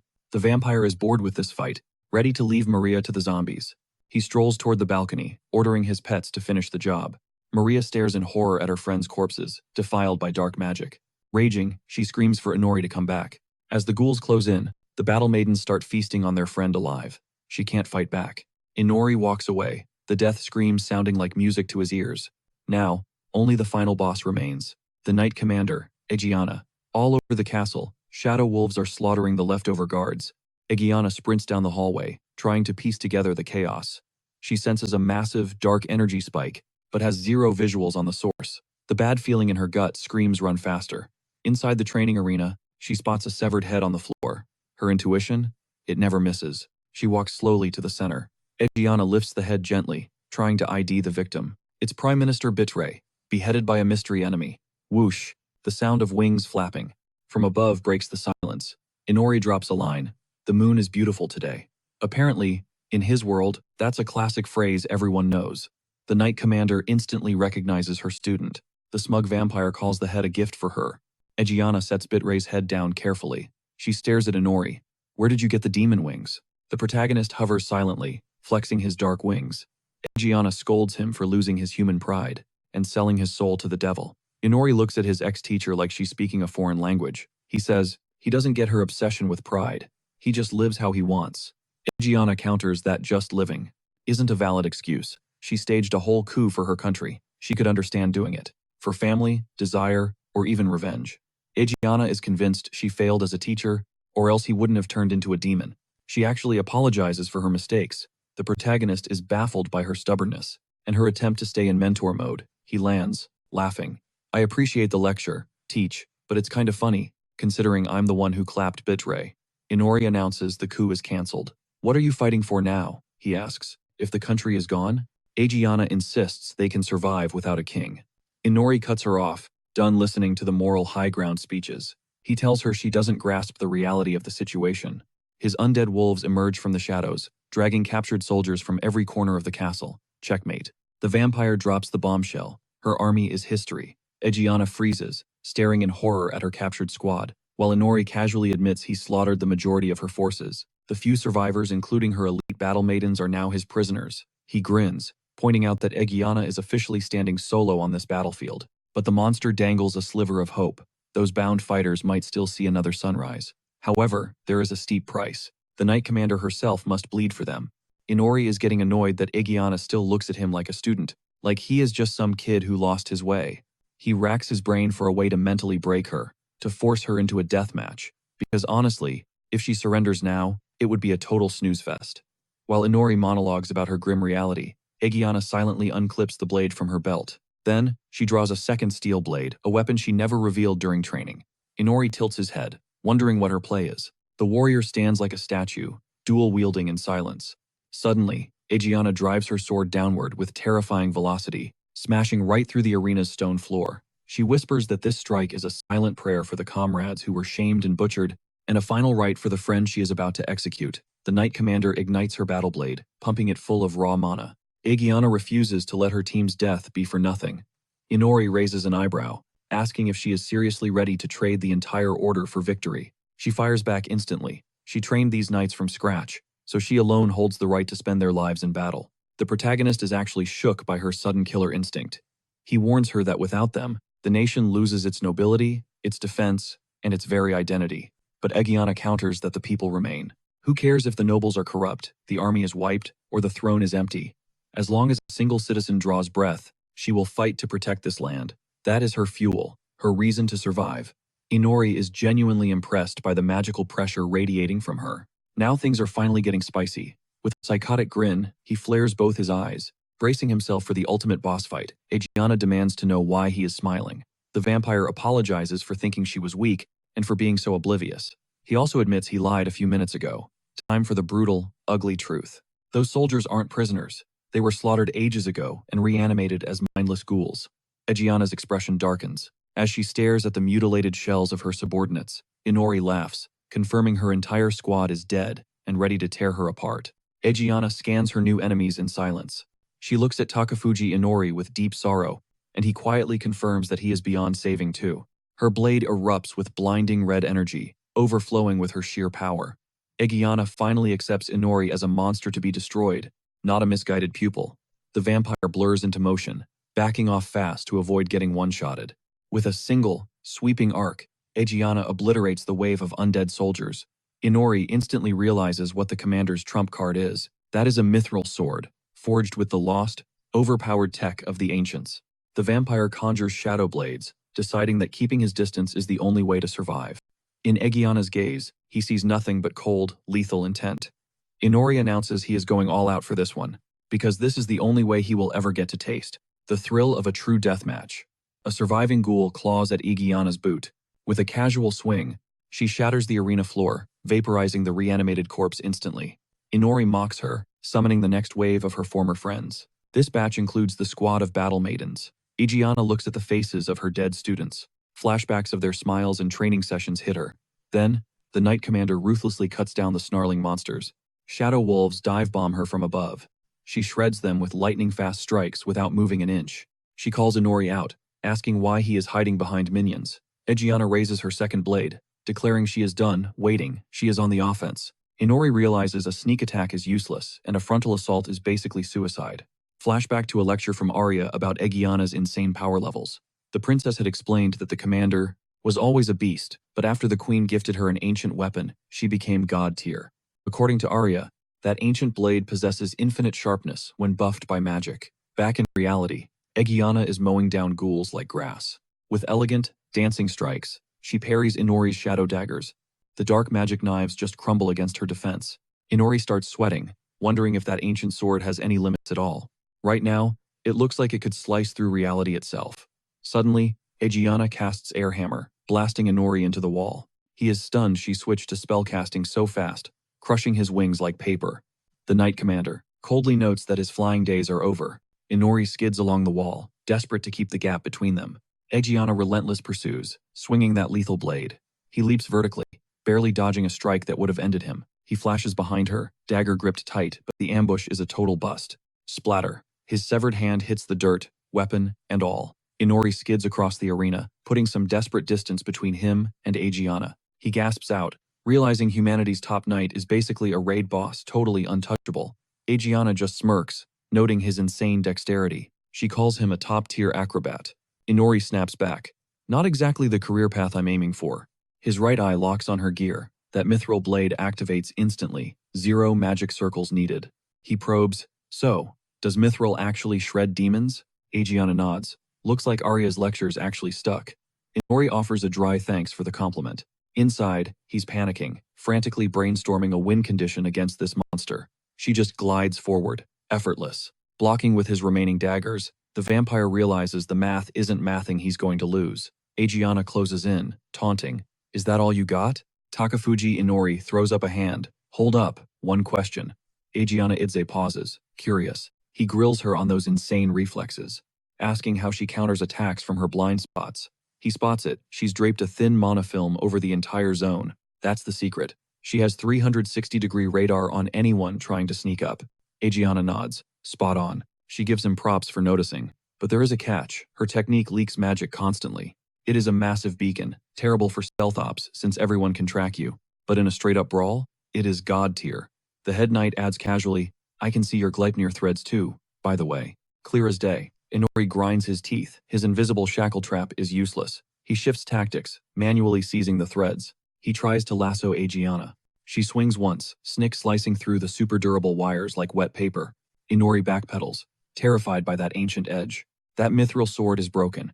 Egiana lunges, but suddenly freezes. Something dark just entered the chat. Boom. Massive blue spikes hammer the arena from the castle walls. It is Fenrir, the undead wolf is back for round 2. He is sniping her, channeling magic through his fur to turn it into a machine gun. Inori watches, analyzing. The attack came from way outside her sensory bubble, yet Egiana danced around it. Not a scratch on her. She is genuinely impressed by his undead squad.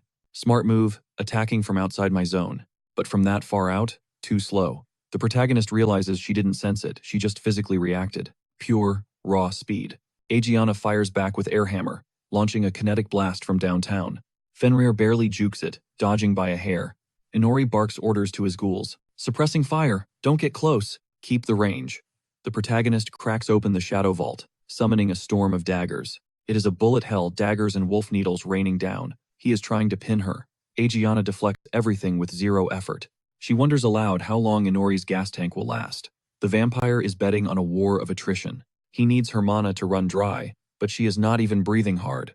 0 fatigue. Egiana starts systematically deleting his ghoul army. Inori is sweating now. What is the plan when the meat shields are gone? Ammo is running low. He can feel that mana radar of hers tracking every single move. Between her infinite stamina and that lightsaber of a sword, she is unstoppable. Even without magic, her base speed allows her to sidestep Fenrir's shots. Inori needs a point-blank hit inside her radar. To win this, he has to break his own limits. No backing down now. It is victory or the grave. Aegiana reads him like a book, realizing he is using the wolf as a distraction to close in. Naive, she scoffs, ready to unleash another secret technique. The head knight pops a red energy shield to tank the needles and charges Inori with a massive, sweeping cleave. Slash.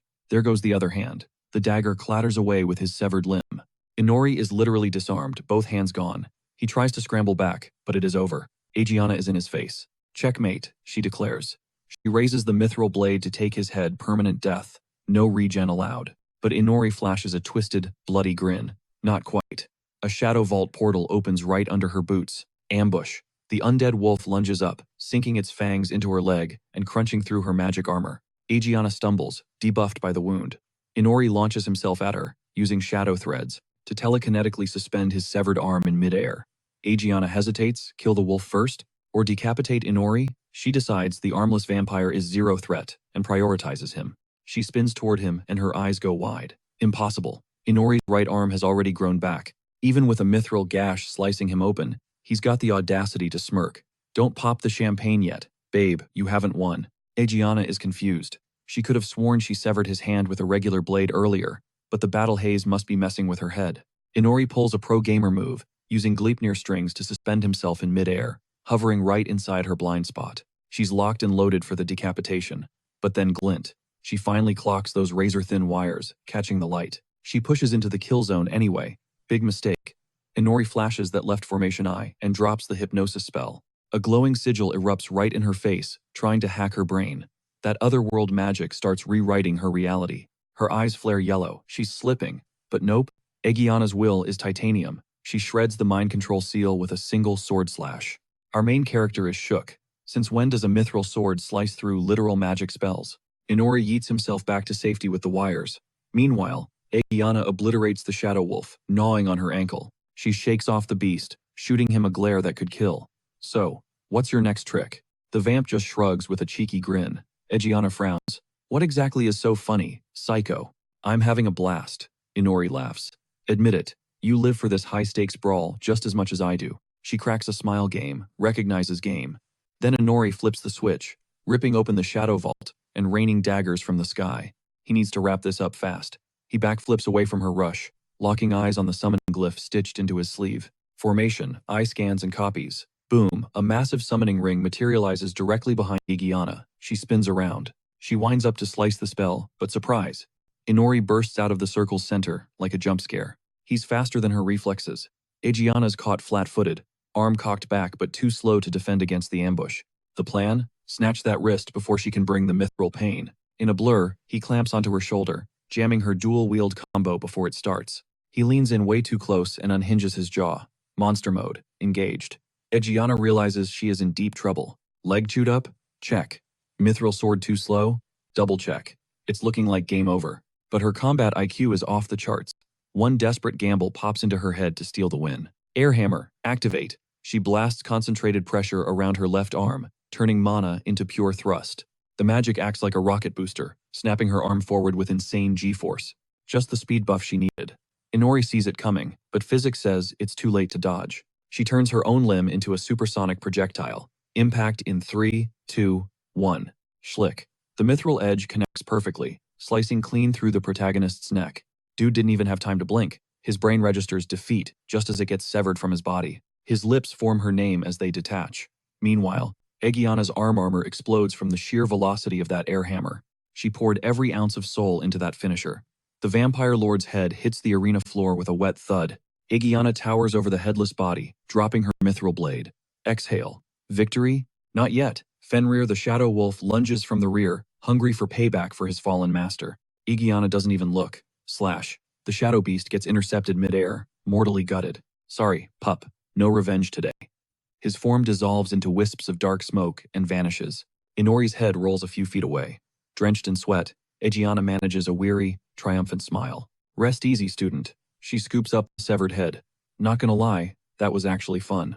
It's been ages since a fight pushed her this hard. She drops the perception field, mind drifting to finding the second princess. But she let her guard down. Suddenly chomp! Inori's severed head snaps its jaws, clean biting off her hand. Igiana freezes, staring at the arterial spray where her hand used to be. The head drops back to the dirt. Those fangs are still clicking. Realization hits her like a truck. Vampires don't die by decapitation. It's the heart, stupid. The headless corpse twitches. Gleipnir strings pull it upright like a marionette from hell, launching a blindside attack. She senses the killing intent way too late. She pivots, but the Grim Reaper is already there. A superpowered kick to the spine launches her like a ragdoll. She slams into the arena wall, cratering the stone. Dust settles. She's slumped in the rubble, groaning as the agony of shattered bones sets in. Trembling, she looks up to see the ultimate nightmare. Inori standing there, casually holding his own head in his hands. Oozing dark energy, he calmly snaps his severed head back onto his neck, kickstarting his healing factor. Once the flesh knits together, he admits that actually stung. Like, a lot. Regeneration complete. He flexes, feeling brand new. Adriana's jaw drops. Her legendary mithril sword didn't even slow down his demonic recovery. Inori grants that mithril shreds demons, sure. But then he dropped the bomb. It only works on demons from this dimension. And I'm not a local. Adriana stares, totally shook by this sudden plot twist. Inori breaks it down for her. He knew her blade was useless the second she chopped his arm off earlier. The girl realizes she got played. He didn't heal immediately just to bait her. She gives him props for the 200 IQ play. But the vampire just stares down his defeated prey. Cold. Flashback to the Fenrir brawl. Inori had already figured out that for vampires, losing a head isn't a game over. Severed spine? No big deal. As long as the heart pumps blood, the body keeps moving on autopilot. Adriana whispers her surrender, totally spent. Inori hits her with a sarcastic, sorry not sorry for the cheap shot victory. He admits his melee game is weak, and she's like, yeah, I noticed. But Inori gives her credit she fought like there was no tomorrow. The Knight Commander chuckles at his brutal honesty, feeling the icy grip of the Reaper closing in. Inori watches her bleed out with pure curiosity. He says her name, anchoring her to the waking world, just buying her a few more seconds of consciousness. He figures turning her into a brain-dead ghoul would be a total waste of talent. Instead, he's gonna drain every drop to level up. Inori says his final goodbyes to the fallen knight. Under the full moon spotlight, he feasts. Battle over. He casually strolls toward the hero's dungeon. Deep in the cells, Ryuto, Tamaki, and Aoi hear steps echoing. Just another guard, they figure. Then a familiar voice roasts them for looking like trash. Ryuto snaps out of his gloom and looks up slowly. It's Inori, standing there with the keys to their magical cage like it's no big deal. Ryuto can't believe his eyes. The girls start panicking, asking where he's been. Inori shuts Aoi down instantly with a hypnosis spell. Worry about yourselves, he says coldly. Ryuto screams at him, totally confused by this betrayal. Inori claims he's chill, then mind wipes Tamaki too. The vampire orders Ryuto to get on his feet and approach. Ryuto hesitates, so Inori flashes the hypnosis circle again. Submit. Weirdly, Ryuto stays awake, but his body freezes. He realizes the spell's effectiveness depends on the target's mental stats. Inori grabs Tamaki by the face. He's got a special mission for her. Aoi gets the same orders. The protagonist tells them it's time for a cleanup and to leave a little gift for the kingdom. Ryuto is lost. Cleanup? Inori hands Tamaki a magic staff and drops the plan. He needs the world to think he died in the chaos. He tells Tamaki to torch the place. Burn it all. Ashes only. No bodies left. She hesitates, trembling. He whispers that she's been holding back. Stop limiting yourself. Tap into that raw power. He orders Aoi to shield them from the blast. Ryuto is screaming for answers. Tamaki snaps. Her limiters break, mana surging like a tsunami. She promises to incinerate everything. Ryuto begs her to wake up. There are survivors in there. They'll all roast. Zombie mode Tamaki smiles blankly. It's fine. The wand tip cracks and falls off. It can't handle her magical output. Ryuto lunges, desperate to stop the nuke going off. Too late. Tamaki's hellfire erupts, sweeping through the castle corridors at light speed. The blaze devours everything in its path. Walls crumble, windows blow out from the pressure. The inferno swallows the exterior. The royal palace burns like a pile of dry matches against the night sky. Inori feels the heat through the barrier. Impressive. That's a goddess's blessing fully unleashed. Leaving Tamaki to her arson, the vampire turns his gaze to Ryuto. He needs a messenger to spread the truth to the people. Meanwhile, the capital sees the glow. The castle is a torch. Civilians freeze, staring at the horror before rushing to form bucket brigades. But Arya stands alone. The ex-princess watches the flames dance. She's paralyzed. That burning wreckage was her home. Her past life is turning to ash right now. Her cheerful little sister Amanda, her loyal servant Nayla, all gone in the smoke. Her loyal servants? Gone. Her estranged parents? Ashes. The second princess watched her entire world burn in that fire. But the flames didn't just kill her past. They forged a monster. Raven hair, crimson eyes. She has fully embraced her dark evolution. Walking away from the ruins, she hears Inori's voice cutting through the trees. He's casually checking if the cleanup crew is done. Arya drops a bombshell on the confused guy. Thanks to their bond, his knowledge downloaded straight into her brain. It even rewrote her DNA, changing her hair color. Inori scoffs, asking what it feels like to be a pawn on his chessboard. Arya admits the brutal truth: his commands feel like absolute law. Disobeying him, hurting him, her body literally won't let her. To prove it, the vampire barks a command. Give me your hand. Her body snaps to obey instantly. Humiliated like a trained pet, she fights back the only way she can, slapping Inori right across the face. He just smirks, telling the fuming girl to chill out. Our protagonist drops a compliment, noting the goth look suits her way better. Arya is caught off guard, grateful for the awkward vibe check. Inori grumbles, wiping the slap mark off his cheek.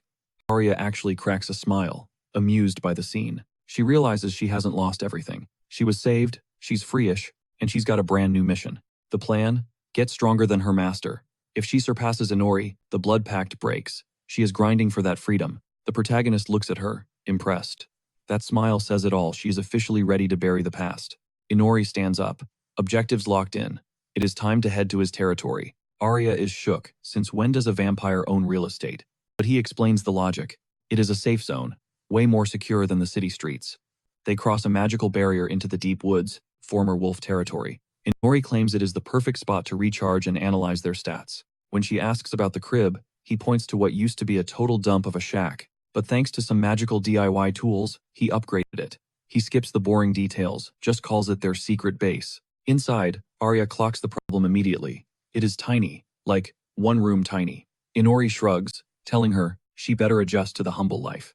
Oh, and there is only one bed. Arya insists she is over the royal luxury, and she is down to share the mattress. She mumbles that she owes him her life anyway, so it is whatever. Inori shoots the ex-princess a sarcastic look. Arya doubles down, saying she will repay her debt however she can. The vampire pauses, his expression unreadable. He mocks her for volunteering before he even gave an order. Then he drops the command. Strip. The girl trembles, terrified, but the blood pact forces her to obey in a single motion. She sheds her tattered veil, exposing everything. Inori activates his all-seeing eye, scanning her for a few intense seconds. But instead of touching her, he triggers weapon creation. Magic weaves through the air, crafting new gear. Arya stands there, stunned, holding the magical outfit. Inori snaps at her to get dressed and stop flaunting her rags. He keeps it real. He needs a warrior servant, not a bedroom slave. He has the whole world to choose from. He can pick any partner he wants. He roasts her, saying she has a massive ego if she thinks her body covers the bill. The girl turns bright red, absolutely destroyed by the rejection and his savage attitude. Gathering the shreds of her dignity, she thanks him for the drip and sprints to the balcony to change. Alone, Inori shakes his head, surprised he ever thought that fiery girl was just a hollow doll. On the balcony, Arya sits naked, clutching the new gear. She buries her face in her knees, dying of embarrassment. She hates herself for assuming the worst, for thinking she had to sell herself to pay a debt. Then she looks up. Smoke rises from the distant royal castle. Arya realizes she just wanted to punish herself for surviving while her country fell. The vampire's voice whispers from behind. Since when is sleeping with me a punishment? She jumps, didn't hear him creeping up. Inori feigns hurt feelings. Arya stammers a clumsy apology, thanking him again for the save. She makes excuses, saying her adrenaline hasn't worn off yet. She declares she doesn't care about losing her humanity. She chose survival. No regrets. Inori studies his subordinate closely. To her delight, he asks for a favor.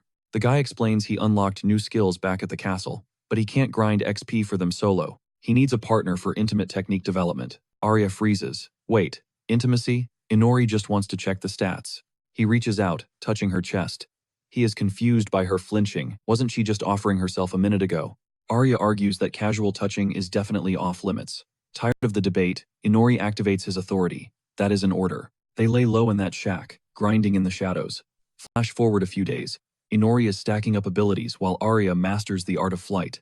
After his slaughter spree at the castle, he unlocked a massive skill tree, mastering every weapon imaginable, and, hilariously, elite cleaning techniques. He even picked up noble etiquette to blend in with the high society snobs, though honestly, he doubts he'll ever need to play nice again.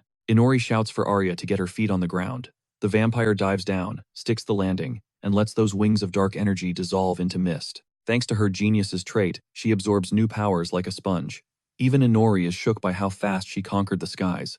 When he quizzes her about the outfit, Arya claps back, that fit isn't for show. It's optimized for aerial combat. It ironically burns him up inside. She's floating there, cool as a cucumber, while he's physically draining away under the sun thanks to that god's curse. He tosses her a pitch-black blade and tells her to let it rip.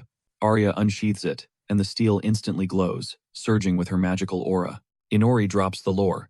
That's Igiana's old sword, except he's modded it with some heavy-duty dark magic. She's staring at it, totally starstruck by this legendary loot. Then, Inori admits the embarrassing truth: he tried to wield it, but it was a total fail. Since his body rejects this world's magic system, magical gear is just scrap metal in his hands. So, the vampire gets the upgrade. Seeing how perfectly it bonds with her, Arya gets a little cocky. She smirks and asks the dangerous question, what if I end up stronger than my master? Inori doesn't even blink. He tells her true power doesn't rely on toys, and challenges her to throw hands right now, no weapons attached. Let's run the numbers on our power couple. Arya is stacked with magic and high-tier gear, but her skill tree is locked 0 leveling potential there. Then there's Inori, 0 magic in his veins, but his physical stats, they're on an infinite climb, grinding levels and unlocking skills non-stop. The guy knows he's the heavy hitter here. In a straight-up brawl, his scaling strength makes him practically untouchable. Arya's like, don't get too cocky. She flashes those sharp vampire fangs, dropping the bombshell that she's got her own way to power up. It's all about the blood. Inori flashes back to that demonic bird, the iron taste, the rush. If she drains victims, she scales just like him. Tutorial's over, the vampire declares. Time to bounce. Then she hits him with the sass. Or were you waiting for a written invitation to stand up? Before he can clap back, boom, a voice cuts through the silence. Shadows swirl, and out steps a mini Fenrir. The resurrection worked. The pup looks nervous, but Inori chills him out. Relax, buddy. You distracted Egiana exactly like I told you. Good boy. Arya instantly melts. Ah, she learns his name and scoops the exhausted wolf into a crushing bear hug. He looks totally over it. The wolf nopes out, diving straight into the safety of a shadow vault. Arya pouts, deciding Fenrir is his new nickname, but Inori catches her vibe shift. She confesses she's a total animal lover, always stuck babysitting her sister's discarded pets, but enough feels she announces they're ghosting this place tonight. Destination? Unknown. Inori suggests they find a chill country where summoned heroes aren't a thing to avoid drama. Arya bursts that bubble fast. Doesn't exist. The rules are strict. All 12 nations must summon 3 heroes each. No safe zones. Inori does the quick math. This server is overcrowded with chosen ones. That leaves 33 superpowered threats across 11 lands. He recalls that blonde guy's squad. And the real problem, Ryuto, Tamaki, and Aoi. They know his true nature. That's a massive security leak. His enemies' list just got longer and deadlier. Meanwhile, miles away, the vibe shifts to pure horror. A dark ritual is kicking off. It's a massacre. Humans, mages, elves, dwarves, doesn't matter. They're all just battery fuel for the spell. The blonde demonist steps up, chanting into the void, calling a soul to inhabit a fresh vessel. She holds a glowing skull against a backdrop of bodies. Suddenly, bone snaps into place. Muscle weaves over bone, it's regenerating fast. A demonic silhouette with a long, whipping tail hovers in the air. The cult goes wild, total success. The monster morphs into a red-haired, bearded man. The announcement drops. Demon King Ignoa is back in the game. Cut to, later. We're in a bustling trade hub now. Arya's strolling down the street, actually smiling in the sunlight. Total main character energy. Locals love her. A baker tosses her some fresh loaves, insisting it's payback for her help earlier. Then a veggie vendor loads her up with greens. She's walking away with a full inventory of free loot, thanking everyone. They call her Ari here. It's been a minute since she and Inori set up shop in Reagan, a quaint brick road town in the Lin theocracy. Around here, the church isn't just a building, it's the law. The clergy runs the show. Huge cathedral, naturally. To make rent, they joined the Adventurers Guild. Inori's rocking, the alias Kiri. Since Kiri sleeps off the daylight, Arya's been grinding solo quests and networking all over the city. Suddenly, crash. The guild doors burst open. Inori comes flying out like a rag doll, a trail of nosebleed painting the air. He sails several meters and obliterates a wooden bench. Smash. Arya stares, totally bewildered. What just happened? Out steps a blonde cleric, looking pristine. She blinks, genuinely shocked.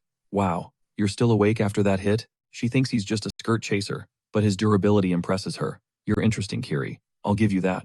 Meet Raskos, holy knight and total fanatic. She decides right then and there, I'm taking you as my pupil. We need to fix your soul. She hauls him up by his necktie like a naughty puppy waiting for him to reboot. Arya watches, jaw on the floor. The free veggies hit the dirt. As the fanatic pats Inori's cheek, Arya realizes her peaceful adult life just got complicated. Rewind. 5 minutes ago. Inori was just chilling in the guild, minding his own business with a drink. The vibe was toxic. Other adventurers were glaring daggers at him. To be fair, he's been hitting the bottle hard lately. Waitress brings the tab, put it on Ari's account. While he slacks, she's been speedrunning the ranks. She's the Black Rose now, crushing high-tier missions and building a fan club. Total MVP. Meanwhile, Inori's day drinking to cope with the sun god's curse. The guild thinks he's a scrub leeching off a queen. A red-bearded regular sits down, fed up. Bro, your girl is out there grinding, and you're just soaking up ale? Get a job. Kiri sighs. This old-timer is literally the only person here who tolerates him enough to share a table. He used to be a solo drinker, but recently, this guy started crashing his pity party. Joke's on them though. Inori isn't just an alcoholic, he's power leveling his poison resistance and trying badly to socialize. He was radioactive to everyone in the joint except for that one stubborn old-timer. Suddenly, ding-a-ling, the door chime shatters the vibe. A blonde stunner decked out in full church vestments strides into the dive bar. Inori does a double take a holy night in this dump? That's a glitch in the matrix. He slides a glass over, offering her a cold one. She shuts him down cold, lecturing. Poisoning the vessel is poisoning the soul. Total buzzkill. Inori spots the holy sigil branded on her forehead. Curiosity piqued. He leans way too close, invading her personal space to inspect the merchandise. Wham! Her hand moves faster than a shutter click. She warns him cold. Touch the mark of the divine. Lose a hand. Inori eats the floor before his neurons even fire. Just then, Arya breezes in with armfuls of grub, looking for her squadmate. The guild goes silent. They watch in awe as Inori crashes through a solid oak bench, one-shotted by the church girl. Total wipeout. Did I say the quiet part loud? Inori wonders, dazed. She hoists him up effortlessly, locking eyes. The peanut gallery erupts in cheers. Finally, someone humbled the drunkard. The holy lady declares she's initiating a rehab protocol. The Almighty ignores no soul, she preaches. She tosses Inori over her shoulder like a sack of loot and marches out. Sensing eyes on her back, she spins around to face Arya. Can I help you? What's the plan with the body? Arya demands.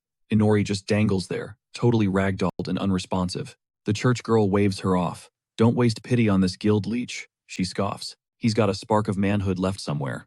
The church and the big guy upstairs will forge him back into a warrior. As the crusader marches off, a thirsty adventurer shoots his shot with Arya. Guess you're single now, huh? Want a date? Arya ignores him, scrambling to salvage the dropped rations. She shoves the food at Inori's cringe-faced coworkers. Then she bolts after the kidnapper. The guild gossip mill churns. Poor girl. Inori's definitely got dirt on her to make her run like that. Why else stick with a loser? Cut to the cathedral. The blonde yeets the wasted Inori onto a wooden pew. She extends a hand toward him. Whoosh. Vibrant azure mana surges from her palm. The fanatic makes a bold claim. Purification complete. The spell nukes the alcohol in his blood instantly. No more benders, she commands. When he asks for her ID, she drops the title, Holy Knight. But you can call me Fauna, or Mentor. Intros later. We've got a schedule. Fauna is dragging him straight to Vespers.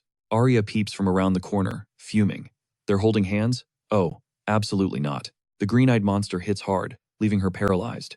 Meanwhile, Inori and Fauna stroll to the sanctuary entrance, fingers still interlocked. She's trouble, a voice whispers. Arya spins around to spot a mini Fenrir lurking in the shade behind her. That woman reeks of divine buffs, the wolf growls. Arya glances back at Fauna. You feel that pressure too? The beast asks. Arya nods, trembling. Inside, Fauna flexes on Inori. Biggest temple in the zone. You hit the jackpot. She spots the mob of worshippers ahead, then pauses. Wait, what's your name again? Rookie mistake. They approach the altar. A massive supreme goddess statue towers over 4 subordinate deity sculptures, commanding the room. If you're a heathen who can't pray, Fauna sighs. Just mimic me. Clasp your hands, 5 fingers tight, eyes shut. Channel the devotion.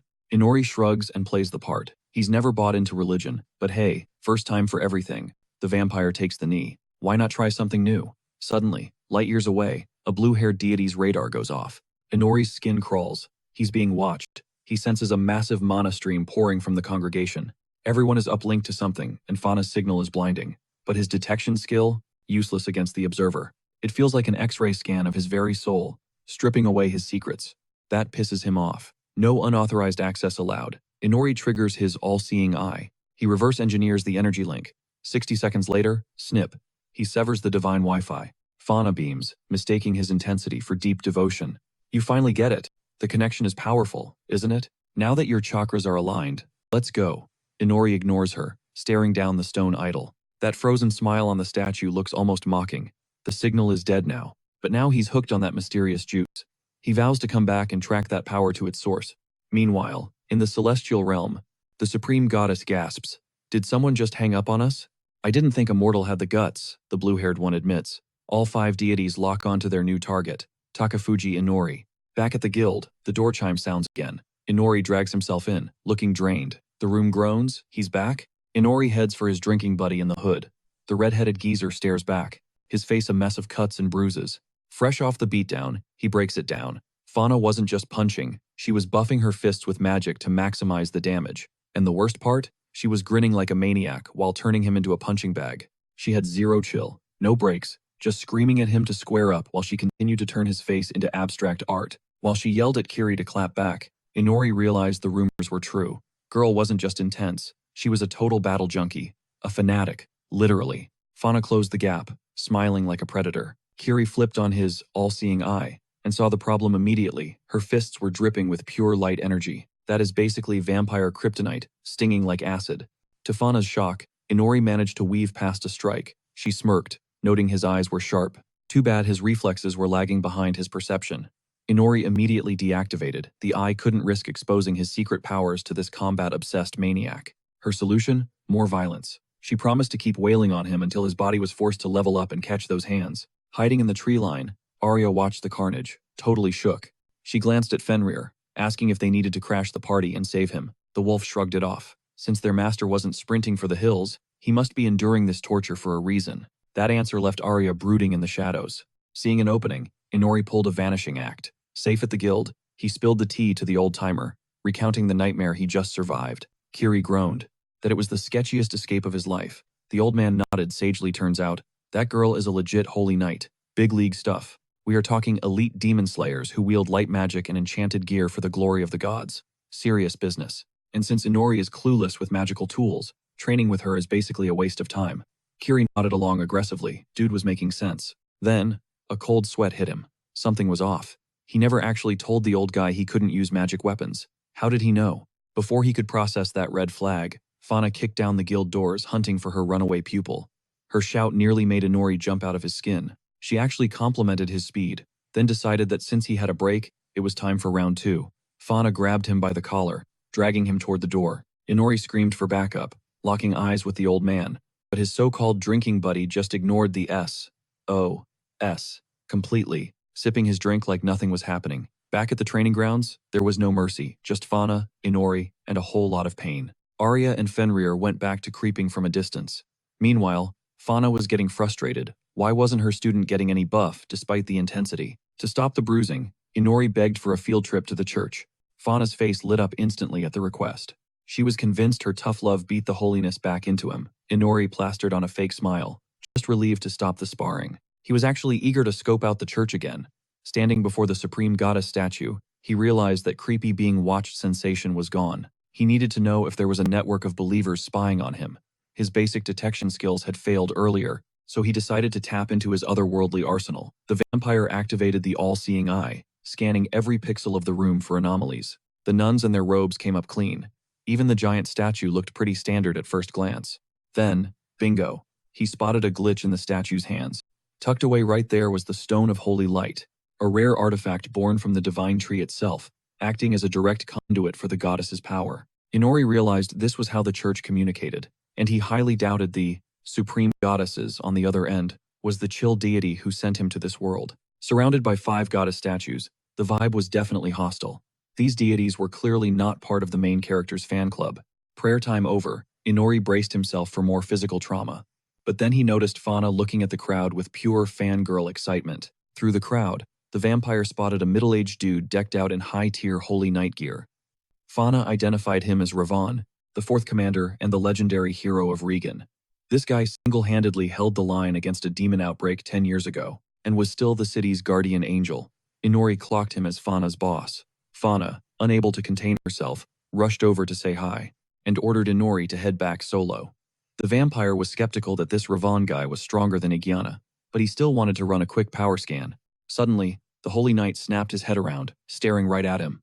Inori ducked into the crowd, barely breaking the line of sight. Too risky to scan him again. Ravon definitely felt that gaze.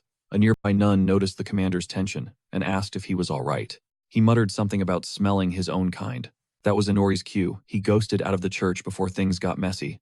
Later on, Arya was lounging on a rooftop, looking bored. She watched from her high vantage point as Inori and Fauna got back to the grind. Arya was feeling salty that he was spending 24/7 with Fauna and basically ignoring her. Fauna admitted he was actually improving, moving smoother and dodging enchanted strikes. Inori took the compliment. He earned that one. Thinking of Aegiana's dual blades, Fauna guessed he was obsessed with defense. She asked the million-dollar question, "Where is your weapon, kid?" Inori paused. His inventory was full of dark magic and shadow daggers, definitely not church-approved. He decided to keep his mouth shut on that front, lying that he was unarmed. Fauna stomped the ground in frustration. She demanded he go out and buy some steel immediately. Can't be a pro-adventurer with empty hands. She also mentioned training was cancelled tomorrow since she had a big meeting with Commander Ravon. Inori sighed. Great. Now, he had to spend his one precious day off weapon hunting instead of sleeping. Fauna drops a warning. Day after tomorrow, she's auditing his shopping list. Cut to sunset, Inori tracks Arya down to her favorite rooftop perch. He's felt eyes on him for a while now. He cuts to the chase, asking if she's cooked up a master plan to take him down yet. Black Rose looks defeated. Nothing. Even teaming up with Fenrir was a bust. Their big scheme fell flat. The vampire slides in next to her. Before she can ask what he wants, he drops the news. Big plans for tomorrow. He's hitting the market to buy a weapon, and he needs a wingman. Specifically, her. Logic says she knows the city streets and the locals better than anyone, but if she's tied up, he'll handle it solo. Arya lights up instantly. She agrees, claiming the guild board is empty anyway.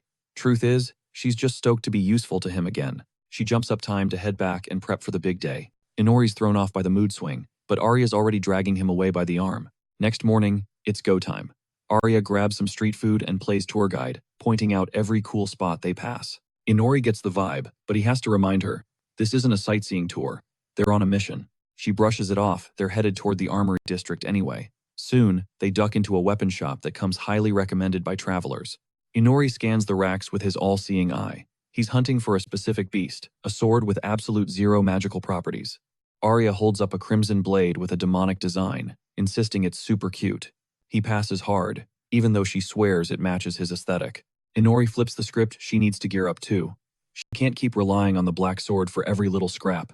That's for emergencies only. Arya nods. She needs something balanced and simple. Then, she spots it. An exquisite mithril dagger gleaming behind the glass. The protagonist clocks her interest. What did you find? He reaches into the case and pulls the dagger out. Arya protests, but he tunes her out, running a quick appraisal. High-grade mithril. This is top-tier stuff. Perfect sidearm material. Inori tells her to ignore the price tag. His night shifts. Hunting demons pay serious dividends. Arya looks hesitant, but he shrugs it off. It's not like he spends money during the day when he's just lounging at the bar. Consider it a bonus for her hard work. The girl turns beet red, totally speechless. Back on the street, Inori's annoyed he struck out on his own gear. Arya slyly asks if he knows the hidden meaning behind gifting a dagger. The vampire is clueless. Arya grins, deciding to keep that little secret to herself. Suddenly, she points out a shady weapon shop inside a generic house. Behind the door, dust, dirt, and spiderwebs. Inori tells her to quit shaking and follow him inside the cramped space. Smack in the middle stands an elderly man in a pristine tailcoat. He welcomes the guests with total elegance. The duo stands there, waiting for the catch. The merchant explains the deal. He does custom, bespoke orders only. The vampire leans in. He needs a weapon completely void of magic. The old man doesn't blink. He's confident he can handle whatever crazy request they throw at him. Inori triggers the all-seeing eyes evaluation. 2 seconds later, he's sold. Let's do business. The smith accepts the challenge, inviting Inori to the table to analyze his physique and fencing style. Our hero wants Arya fitted too. The smith agrees to a double order. Inori finally asks, "What's with the haunted house vibe and the spiders?" The old man smiles. He just wanted a quiet corner to exist, kind of like the spiders on the wall. Weird flex, but okay. They head behind the counter for measurements. Mission accomplished. They hit a cafe to refuel. Inori's grumpy. He hates how much time that custom order chewed up. Arya counters. Still faster than hopping through 50 generic stores to find nothing. She sips the tea. It's amazing. Inori realizes the flavor profile matches the brew back at the castle. Arya agrees on the taste. But the vibe? Totally different. Here, it's actually peaceful. A quiet place to eat without drama. Inori doesn't get the point, but Arya scolds him meals are for socializing. Lunch finished? She grills him. What was so special about that dusty shop anyway? Inori explains, his scan showed S-tier inventory and master craftsmanship. The guy's a genius smith, just a terrible merchant, who leaves cobwebs at the entrance. Suddenly, Fauna pops up out of nowhere, asking about weapons. She claims she was hunting for him now that her meeting with Revan is wrapped. Fauna throws shade, teasing him for chasing girls instead of working. Arya jumps in, defensive. We're strictly partners. As Fauna vaults into the cafe, a masked figure materializes behind her, sighing. Please use the stairs next time. Fauna apologizes, promising to be a beacon of politeness for the common folk as a humble servant of God. Her church colleague steps up. Call him Mask. His sole job? Babysitting Fauna. The vampire raises an eyebrow. What did his mentor screw up this time? Fauna sighs. The church is interrogating her about her connection to Inori. She tried the "he's just my student" card, but Mask cuts in. The Holy Knights aren't buying it. Chastity vows? Forgotten. Suddenly, the city's buzzing with a new arrival. The stunning Black Rose Ari, dragging along that notorious booze hound, Kiri. Gossip travels faster than light here, ticking Inori off big time. But Mask? He is vibing with it, claiming this Kiri guy has totally piqued his interest. How does a slacker land a gig as the fanatic's apprentice and Ari's partner? Then boom, Mask flashes a Black Rose fan club card like it is a VIP pass. Claims he is Ari's number 5 stan. He gets up in Kiri's face, begging for the sauce. How did he bag the girl? Teach me your ways, sensei. Fauna rolls her eyes. Dude is supposed to be a holy knight, not a simp. The squad grabs a table and loads up on desserts. While the ladies dig in, the boys are deep in the bro zone. Kiri is dropping knowledge, and Mask is hanging on every word, firing off questions like a reporter. Ari is low-key jealous of how easily guys bond. Fauna shoots her a look. You are really friends with this wino? Black Rose just nods. Yup, unfortunately. Catches the fanatic off guard when Fauna spots the mithril dagger sitting there. She locks eyes with Ari, analyzing every micro-expression. The fanatic drops a bomb. That blade is not just a gift, it is practically a ring. The meaning? If I ever cheat, use this to end me. But Fauna knows Kiri is clueless dude, probably just handed it over without knowing the lore. Then, the church summons Mask back to duty. Sun is dipping low. Fauna tells Ari it was real, and the two holy warriors bounce, disappearing into the twilight. Inori breathes a sigh of relief, finally alone. Meanwhile, Mask cannot shake Kiri from his head. Even after meeting the guy in the flesh, he is still a total enigma. Back at the hotel, Ari steps out to handle some business, leaving the coast clear. Inori grumbles about being ditched and heads to his room, ready to crash. But the second he steps up, the vibe is off. Someone is inside. A creepy voice echoes in his skull. Good instincts. Inori wastes no time. Power surges as he activates both ocular abilities. The voice beckons him in. He pushes the door open, muscles tense. And there she is, a stunning girl, perched on the windowsill, barely wearing a thing. She purrs. A greeting name is Flux. Inori cuts to the chase. What is the deal with the telepathy? Flux giggles. High-level detection skills, but zero clue about spiritual magic? She hops off the sill and glides over to the bed. Let me give you a crash course, she teases. But I am going to need your body to demonstrate. She grabs his hand, pulling him in close before shoving him onto the mattress. She straddles him instantly, shocked he is not fighting back. Pinned down, Inori hits her with a smooth line. Why fight a masterpiece? I would be crazy to pass this up. But it is a trap. The vampire triggers a hypnosis circle, aiming to hijack her mind. At point-blank range, he knows he has got her. She stands stone still, refusing to flinch. The magic slams into Flux but does absolutely zero damage, earning him nothing but a pitying smirk. Then, with supernatural speed, she closes the gap and captures his lips. In the blink of an eye, Inori is transported to a sprawling, emerald green meadow. Flux drops the truth bomb. They have entered her spiritual psyche, a hidden pocket dimension that resides deep inside every single soul. Out of nowhere, massive vines explode from the turf, locking Inori in a vice grip. The mystery girl smirks, dropping a serious threat. She proves she can strip a target bare in a heartbeat. Just look at Kiri, or she can overload your senses until your brain completely melts. The mark brands him, leaving zero doubt who holds the leash. It's absolute domination, hijacking his body and soul, forcing him to bow down and serve your every whim. Flux starts stripping down and gets savage, taunting him for being a virgin who won't even hug her. She mocks him hard, asking if he's too scared to catch feelings. Inori snaps, telling her to zip it. Flux tries to keep the attitude going, but she freezes mid-sentence. The vibe just shifted drastically. Torrents of pitch-black energy flood her inner world, shredding the vines and grass holding Inori captive. The living darkness surges forward, snatching up the terrified girl. Inori commands her to shut up again, literally oozing the dark power that has completely hijacked her mindscape. Flux is shook, unable to process how his soul packs this kind of nightmare fuel. As the void swallows her dimension whole, Arya strolls back into the room, fresh from handling her business. Arya freezes, catching a live view of Inori sprawled on the bed, locking lips with a stunner straddling his lap until he looks up and realizes they have an audience. Black Rose breaks the kiss, staring daggers at a paralyzed Flux. The silence is deafening until she whips out a gleaming mithril blade. She drops her signature, "Betray me and die" line, but Inori suddenly shoves her away. And get this, there are tiny legs dangling from his mouth. He didn't just kiss her, he extracted a parasite. The vampire spits out a miniature fairy who was piloting that girl's body like a meat suit. Tears streaming, the sprite confesses everything. The goddess sent her on a black ops mission to seduce and enslave Inori. Meet Sylph, the high wind spirit, now totally at the vampire's mercy, and absolutely livid that she cracked so easily. While Arya is busy gushing over how adorable the tiny spirit is, Inori's mind is racing.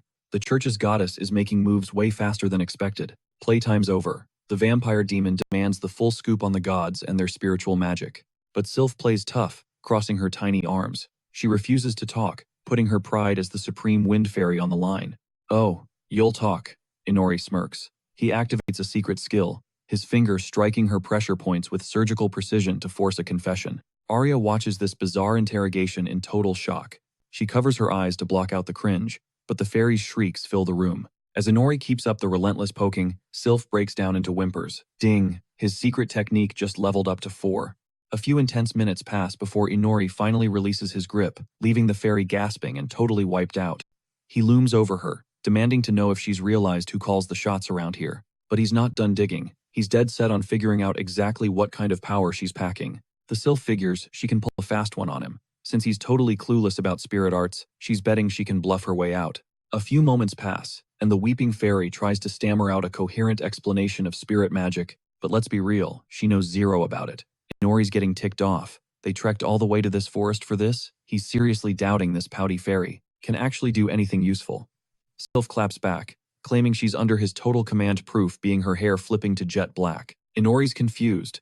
His dark magic binds inanimate objects, not living beings. So how exactly did he manage to subjugate a living fairy? Whatever. Priority 1 is staying in the driver's seat. He can't let slip how his powers actually work. He grills her about other spirits, and Sylph shrugs. They're everywhere, literally swarming around them this very second, which is how she tracked them down so fast.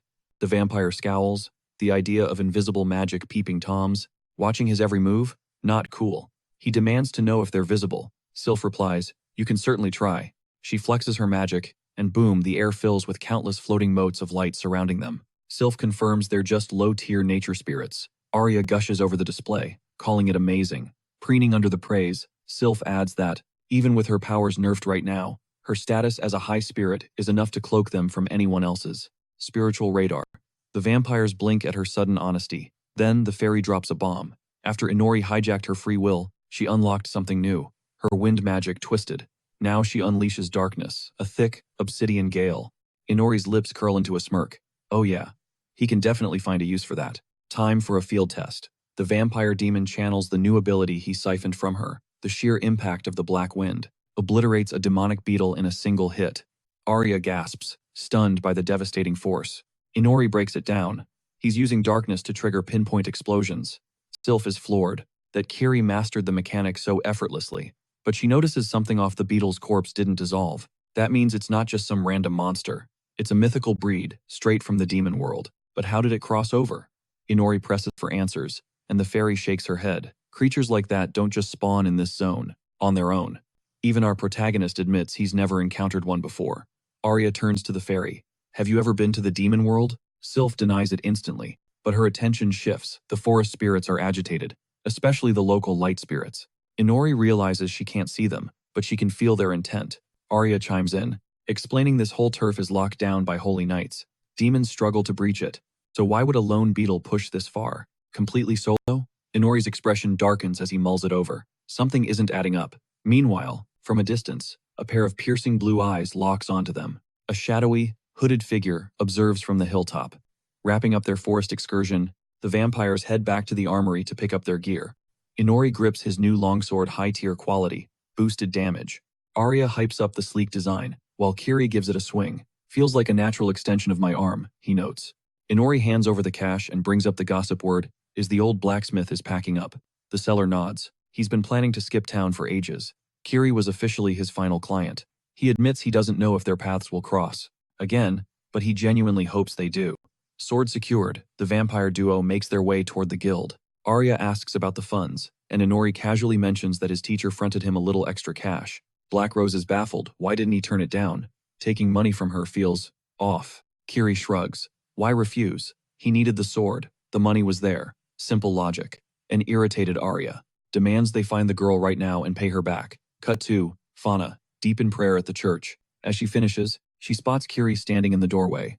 Wordlessly, he presents the blade for inspection. Fauna's eyes widen. She recognizes top-tier craftsmanship, perfect for actual warfare. But Inori downplays it. It's just a standard steel blade. He reminds her he can't trigger magical artifacts, and claims that even with her coaching, he's hit his ceiling. He won't get any stronger. The girl just looks at her student, a soft smile playing on her lips. She asks him point blank, "Do you truly despise my training?" Inori doesn't hesitate. Hated it since day one, shocking Fauna with his bluntness. He questions the logic. Why grind away at something that's clearly pointless? After all, she's wasting precious time on a lost cause. Fauna bursts out laughing. With an attitude like that, she teases, maybe it is useless. Then she drops the mic. She's going to train him for eternity if she has to, because she's got an endless supply of faith in miracles. Inori is taken aback. He wasn't expecting that kind of warmth directed at someone like him. Fauna holds his gaze, waiting. The vampire sighs, defeated by her optimism. If she believes in him that much, he's ready for another round.